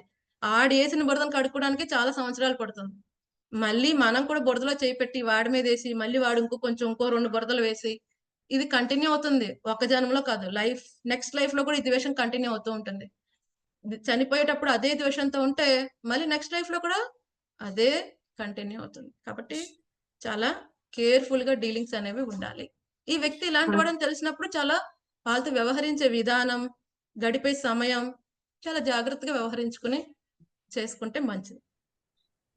హరే కృష్ణ మాతాజీ. వాళ్ళ ఇంట్లో వాళ్ళైతే మాతాజీ, వాళ్ళ ఇంట్లో వాళ్ళైతే కూర్చోబెట్టి చక్కగా చెప్పే ప్రయత్నం చేయవచ్చు. ఇంట్లో వాళ్ళైతే ఇంకా బెస్ట్ కదా, ప్రతిరోజు ఉంటారు కాబట్టి వాళ్ళు చక్కగా వివరించే ప్రయత్నం చేయాలి. ఈ విధంగా వ్యవహరిస్తే చాలా బాధ కలుగుతుంది, ఇప్పటివరకు నేనైతే క్షమించేసాను, ఇప్పటివరకు నీ పట్ల ఏం ద్వేషం లేదు, సో ఫర్దర్ గా నా మీద కొంచెం దయ ఉంచి ఇలా వ్యవహరించవద్దు అని వేడుకోవటంలో తప్పులేదు. కనీసం మనం అలా బాధపడుతున్నామని కూడా చెప్పకుండా వాళ్ళకి వాళ్ళు మారిపోవాలని ఆశించడం అమాయకత్వం. నేను కనీసం నోరు విప్పి చెప్పనండి, వాళ్ళు మారిపోవాలి. కనీసం వాళ్ళు మనని బాధ పెడుతున్నారన్న విషయమైనా వాళ్ళకి తెలియాలి కదా! వాళ్ళు మనని బాధ పెట్టకుండా ఉండాలి అంటే. రైట్? కరెక్ట్ మాతాజీ. అదే మనకు తెలియకుండానే మన చుట్టుపక్కలే చాలా మంది ఇలాగా ఉంటారు కదా మాతాజీ. మనం ఎంత మారుదామన్నా కూడా మీరు చెప్పినట్టుగా, అందుకే మనం కూడా అలాగ ఉండాలి అనే భావన వస్తుంది. కానీ ఎదటోళ్ళు కూడా అలాగా ఉండాలి అనేది మనం కోరుకోవాలి. వాళ్ళు కూడా అలా ద్వేషంగా మన మీద ఉండకూడదు. వాళ్ళు కూడా మనం ఎలా మంచిగా మారితే బాగుండు అన్నట్టుగా కోరుకోవాలి కూడా. మాతాజీ ఇప్పుడు మనతోటి దుర్మార్గంగా చేసిన వాళ్ళని మనం మీరు చెప్పినట్టుగా క్షమిస్తాం మాతాజీ. అలా క్షమించినా కూడా వాళ్ళలో మార్పు రానప్పటికీ వాళ్ళకి దూరంగా ఉండడం ఉత్తమమేగా మాతాజీ. అంతే కదా! హాయ్ హాయ్ బాయ్ బాయ్ అంటే సరిపోద్ది. వాళ్ళతో మళ్ళీ కూర్చొని డిన్నర్ చేయమని చెప్పట్లేదు కదా స్వామి. ఎందుకంటే వాళ్ళలో మార్పు రానప్పుడు ఇక మనం వాళ్ళని పవిత్రీకరించబోగా మనం అపవిత్రం అవుతుంటాం డెఫినెట్‌గా. మాటలతోటి అలా. అంతే కదా మాతాజీ. వాళ్ళు 10 అన్నప్పుడు మనం ఒకటేనా అంటాం కదా! అదే మాతాజీ. దానికంటే ఉత్తమం దూరంగా ఉండడం. అంతే కదా! మన హరే కృష్ణ టాలరెన్స్ మాతాజీ. 10 మాటలు వింటాం అనుకోండి. సో 11 మటుకు మనం రియాక్ట్ అవుతాం. అవును అవును డెఫినెట్‌గా. మాతాజీ. ఆ తినకుండా ఉంటే మాతాజీ. అందుకనే Yes, డీలింగ్స్ చక్కగా దానికి తగ్గట్టుగా మనం పెట్టుకుంటే సరిపోతుంది. సో బిజీ అయిపోవాలి. భక్తిలో బిజీ అయిపోతే మిగతా విషయాలు ఆటోమేటిక్ గా తగ్గిపోతాయి. Yes Yes, Mataji. మాతాజీ. వీటన్నిటికి ఎప్పుడు అవకాశం వస్తుంది అంటే భక్తులు బిజీ అవ్వనప్పుడు వీటన్నిటికి అవకాశం వస్తుంది. భక్తులు బిజీ అవును మాతాజీ. అయిపోయినప్పుడు ఇప్పుడు వీటన్నిటికి టైం నిజం ఉండదు. మాతాజీ. ఇప్పుడు ఇప్పుడు డిఫరెన్స్ బాగా బాగా తెలుస్తుంది మాతాజీ. ఎవరో ఏదో అంటారని వాళ్ళ అనేవాళ్ళు వస్తే అసలు మనం ఇంకా అక్కడ నుంచోకుండా యువతలకు వచ్చేసేస్తే సరే ఒకటే అసలు నమస్కారం సమస్య పెట్టి ఉండదు. చాలా అంతే. చాలా మీ అంత ఎలివేటెడ్ ఇంకా మేము అవ్వలేదు అని చెప్పి నమస్కారం పెట్టి వెళ్ళిపోవచ్చు. అంతే. ఇంకా మాతాజీ కొంతమంది అయితే ఇలా ఇప్పుడు కూడా చెప్తారు. కొంతమంది అంటారు పొరపాటున మనం వెళ్లి వాళ్ళకి చెప్పామనుకోండి, అయ్యో మీరు అలా వ్యవహరించారు, ఆ తీరు కొంచెం నాకు బాధ కలిగించింది. అలా కాకుండా సున్నితంగా చెప్పి ఉండొచ్చు అంటే మీరేం భక్తులు? ఆ మాత్రం కూడా మాట తీసుకోలేరు అనేవాళ్ళు కూడా ఉంటారు. సో మనం ఎంత వరకు ప్రోగ్రెస్ వచ్చాం అన్నది మనకు తెలుసు. వాళ్ళేంటంటే మనని సత్య హరిశ్చంద్రుడు లేకపోతే అంబరీష్ మహారాజ్ లెవెల్‌లో మన సహనం చూపించాలని వాళ్ళు అనుకోవచ్చు. అనుకోవటంలో తప్పులేదు. మనం ఇంకా స్టేజ్‌కి వెళ్ళలేదు, వెళ్తున్నాం. కాబట్టి ఓకే. ఆ స్టేజ్ వచ్చినప్పుడు వచ్చి కావాలంటే రోజంతా కూర్చొని మీతో ఆశీర్వచనాలు తీసుకుంటాను. Present so sorry. ఇంతకంటే ఎక్కువ తీసుకోలేను అని చెప్పడంలో తప్పులేదు. మాతాజీ ఒక విషయం షేర్ చేసుకోవచ్చా మాతాజీ? చెప్పండి. మాతాజీ నా మేనకోడలు వ్యాస భగవానుడు మన సంస్కృతి సాంప్రదాయాలకు ఎలా ఆయన గారు నిలిచారు ఆయన యొక్క రచనల ద్వారా అనేది అడిగింది మాతాజీ. తనకి వ్యాస రచన పోటీ ఉందట. ఓకే. నేను దానికి ప్రిపేర్ చేసి పేపర్ ఇవ్వడం జరిగింది మాతాజీ. తను ఫస్ట్ ప్రైజ్ వచ్చింది అనేసి రాత్రి ఫోన్ చేసి చెప్పింది మాతాజీ. ఇదంతా కూడా మీరిచ్చిన జ్ఞానబోధే మాతాజీ నాకు. హరి హరి శ్రీల ప్రభుపాదకి జై. అంత ఎందుకంటే ప్రభుపాద నాకు దయ. అసలు వీటి పట్ల అసలు అవగాహన లేదు మాతాజీ. అంటే ఆధ్యాత్మిక మనసు ఉన్నా కూడా మాతాజీ ఇలాంటి ఆధ్యాత్మిక బాటల వైపు నాకు అవగాహన లేదు మాతాజీ. కాకపోతే దానికంటే కూడా గ్రేట్ గా నాకేమనిపించిందంటే మాతాజీ, గ్రేట్ అని కాదు, కాకపోతే ఒక మంచి భావన. ఎలా అంటే ఆ పేపర్ ని రాసిన పేపర్ ని అందరు టీచర్స్ కూడా కావాలని తీసుకెళ్లి చదివి మరి తనకి బాగుందని చెప్పారట. అది వెరీ ఇంకొంచెం వెరీ నైస్. సంతృప్తి ఇచ్చింది Mataji. Very nice. Very nice. ఇది ఒక ఇంత చక్కటి అవకాశం నాకు వచ్చిందంటే మాతాజీ మీ అందరి అనుగ్రహమే మాతాజీ. నాకు స్వామి బ్లెస్సింగ్ అంత ప్రభుపాద్ మెర్సీ చూసారా? ఇచ్చిన జ్ఞానం జ్ఞానమే మాతాజీ చాలా నాకైతే. బయట ల్యాకింగ్ అనేది ఏంటి, భగవద్ విజ్ఞానమే లోపించింది. అది ఎవరైనా ఇస్తే డెఫినెట్ గా తీసుకుంటారు. ప్యూర్ ఫామ్ లో శుద్ధంగా ఉంటే డెఫినెట్ గా అందరూ వెల్కమ్ చేస్తారని ఇది ఒక example. Very nice Mataji. Thank you for sharing. Hare మీకు కృష్ణ మాతాజీ. కృతజ్ఞతలు మాతాజీ. హరే కృష్ణ. మాతాజీ నాకు ఒకటి అంటే ఓన్ గా నా ఫ్యామిలీ ప్రాబ్లమే మాతాజీ. అంటే మా అత్తయ్య గారు అంటే ఇంతకు ముందు కూడా తనకు కాలు ఫ్రాక్చర్ అయ్యి ఉంటే అన్ని చేశాను మాతాజీ. అప్పుడు చాలా ఓకే. అంటే చాలా చేశాను, ఒక మాట అనకుండా. అంటే తను ఎప్పుడు ఇలానే సిక్ అయినప్పుడు వస్తుంది, మంచిగా అయిపోయి వెళ్లే ముందు నన్ను ఏదో ఏదో అంటుంది, వెళ్ళిపోతుంది, ఏదేదో అంటుంది, వెళ్ళిపోతుంది. అన్నిటికీ ఫర్గివ్ చేసుకుంటూ వస్తున్నాను మాతాజీ. ఓకే. ఎప్పుడు సిక్ అయినా వస్తుంది. మళ్ళీ ఈసారి కూడా సేమ్ అదే ఫ్రాక్చర్ అయ్యి మళ్ళీ వచ్చారు. అంటే తనకి 90 years ఉన్నాయి మాతాజీ. ఓకే. అయినా కానీ నేను ఎంత సర్వీస్ చేసినా కానీ ఆమె నన్ను చాలా అంటే చాలా హీనంగా మాట్లాడుతుంది మాతాజీ. అయితే నేను ఈసారి ఆమెను నేను క్షమించలేకపోతున్నాను అంటే నాకు ఇది అవ్వట్లేదు మాతాజీ. నాకు తప్పు అని అనిపిస్తుంది కానీ నేను ఇలాంటి సర్వీసే 5 మంది కూతుర్లున్నా నేను ఎప్పుడు ఒక మాట అనకుండా ఆమెను మంచిగా చేసి పంపించానే. ప్రతిసారి నన్ను ఇంట్లో వాళ్ళందరూ ఇలానే యూజ్ చేసుకుంటారు. ఎవ్వరు ఒకసారి చేయాలంటే ఎప్పుడు నేనే గ్రాంటెడా ఈమెకు బెడ్ ప్యాన్లన్నీ తీయడానికి అని నాకు బాధ వస్తుంది మాతాజీ. అంటే ఈసారి నాకు హెల్త్ బాగాలేదు చేయలేకపోవడం నా అమ్మాయి చేస్తుంది, మా వారు చేస్తున్నారు. అది నాకు అడ్జస్ట్ అవ్వట్లేదు మాతాజీ. అంటే నేను తప్పు చేస్తున్నాను అన్న ఫీలింగ్ వస్తుంది కానీ అలా అని నేను దాన్ని యాక్సెప్ట్ కూడా నేను చేయలేకపోతున్నాను. కొన్ని మనం వద్దన్నా వెళ్ళిపోయే రెస్పాన్సిబిలిటీస్ కాదండి, రైట్? కొన్ని రెస్పాన్సిబిలిటీస్ మనమే చేయాలి అంటే డెఫినెట్ గా చేయాలి. సో కొంతమంది వృద్ధ వయసుకు వచ్చిన తర్వాత వాళ్ళ వ్యవహారం అలాగే ఉంటుంది. అది వాళ్ళది అని చెప్పి మనం విడిచిపెట్టాలి అంతే. అవి మనసుకి తీసుకోకూడదు అంతే. అవి మన రెస్పాన్సిబిలిటీ మనం చేస్తున్నాం, వాళ్ళు ఇచ్చే ఎప్రిసియేషన్ కి మనం చేయట్లా. మనం కృష్ణకి రేపొద్దున కృష్ణ దగ్గరికి వెళ్ళిన తర్వాత తలదించుకునే ప్రయత్నం చేయట్లేదు. మన రెస్పాన్సిబిలిటీ సరిగ్గా చేయకపోతే తలదించుకోవాలి ఎవరి దగ్గరికైనా వెళ్ళి. మనం తలదించుకోకుండా ఉండాలి. సో యాజ్ ఏ డివోటీ అంటే అన్ని విధాలు శ్రేయస్కరంగా వ్యవహరించాలి. సో నా రెస్పాన్సిబిలిటీ నేను చేస్తున్నా, బట్ నేనేం ఆశించట్లా. ఓకే, సో మనకి భాగవతంలో వస్తుంది కదా, ఏదైనా మనం తీసుకుంటున్నామంటే, ఏదైనా దుఃఖం లేకపోతే ఏదైనా అవమానం ఏదైనా పొందుతున్నామంటే మన పాప కర్మలు కరిగిపోతున్నాయి, ఇది ఈ విధంగా తీసుకుంటారు. అలాగే మనం ఏదైనా సుఖం వస్తుందంటే మన పుణ్య కర్మలు కరిగిపోతున్నాయి, ఈ విధంగా తీసుకుంటారు ఆచార్యులు. కాబట్టి ఓకే సరే, ఈ విధంగా కరిగిపోతుంది, చాలా సంతోషం. అమానిన మానదేన కీర్తనీయ సదా హరి. చైతన్య మహాప్రభు ఏమన్నారు? తృణం కంటే తుచ్చంగా చూడమన్నారు. వేరే వాళ్ళ దగ్గర నుంచి గౌరవం ఆశించొద్దన్నారు, బట్ అందరికి గౌరవం ఇవ్వమన్నారు. సో ఈ విషయాన్ని గుర్తుపెట్టుకుని కదండి. సో లైఫ్ లాంగ్ ఉండిపోవట్లేదు కదా, ఇంకొక అదృష్టం. ఓకే, ఆవిడ తొందరగా కోలుకుంటే వెళ్ళిపోతుంది కదా, సరే అయితే రైట్. ఎప్పుడు అలానే చేస్తాను మాతాజీ. కానీ తను ఇంకా నన్ను చాలా అంటే ఇంకా శాపనలు పెట్టుకుంటూ వెళ్ళిపోతుంది మంచిగా అయిపోయిన తర్వాత. అలా ఓకే మాతాజీ, నా మనసుకు నేను సర్ది చెప్పుకొని ఈ పరిస్థితి నుంచి బయటపడడానికి చూస్తాను మాతాజీ. డెఫినెట్ గా. సో మీరు ఆవిడకి సేవ చేసేయండి, అక్కడి నుంచి వచ్చేసేయండి అంతే. సేవ వరకే కదా మీ డ్యూటీ. ఆవిడ తిట్లు కూడా వినాలని నేను డ్యూటీ లేదు కదా అందులో కదండి. ఆ తిట్లు చేసేటప్పుడు జస్ట్ జపమాల పట్టుకొని జపం చేసుకోండి అంతే. చూద్దాం మన జపం చేసినప్పుడు ఎంతమంది ఎంతసేపు తిట్టగలరు. సో ఆ పని చేయండి. Next time if you are not tolerating, మీకు అవ్వట్లేదు, వెంటనే జబ్బాయి పెట్టుకోండి, కూర్చుని జపం చేసేయండి, ఏ ఒక్క మాట మాట్లాడదు అంతే. రైట్, అలాగే మాతాజీ. సో ఆ విధంగా చేయండి అంతే. బట్ ఏది కూడా మీ మనసుకి తీసుకోవద్దు అంతే. మనసుకి తీసుకుంటే ద్వేషం వస్తుంది, క్షమించలేరు, అది పక్కా. పక్కాగా క్షమించలేరు ఎవరైనా మనసుకు తీసుకుంటే, అదనమాట. Right, okay Mataji. ఈ రోజు నుంచి మారటానికి ఈ రోజు శనివారం కాదు కదా అంటున్నాడు మాతాజీ. ఏంటండి క్లాస్ ఎంతసేపు అమ్మా ఈ రోజు, ఇవాళ శనివారం కాదు కదా అంటున్నాడు. అయితే నన్ను మాతాజీ క్లాసు అలా వదిలిపెట్టేసి రాబుద్ది కాదు నాన్న, ఇంకొద్దిసేపు ఉంటాను అని చెప్తున్నా మాతాజీ. ఓకే ఓకే, జై. సో ఇక్కడ సందేహాలు ఉంటాయా? ఓకే, ఈ రోజు నుంచి మారటానికి ప్రయత్నం చేస్తాం మాతాజీ. బాగా చెప్పారు మాతాజీ, మాకు మారాలని కోరుకుంటున్నాం మాతాజీ. డెఫినెట్ గా నా గురించి కూడా ప్రార్థించండి. మనందరం అదే బోట్ లో ఉన్నాం.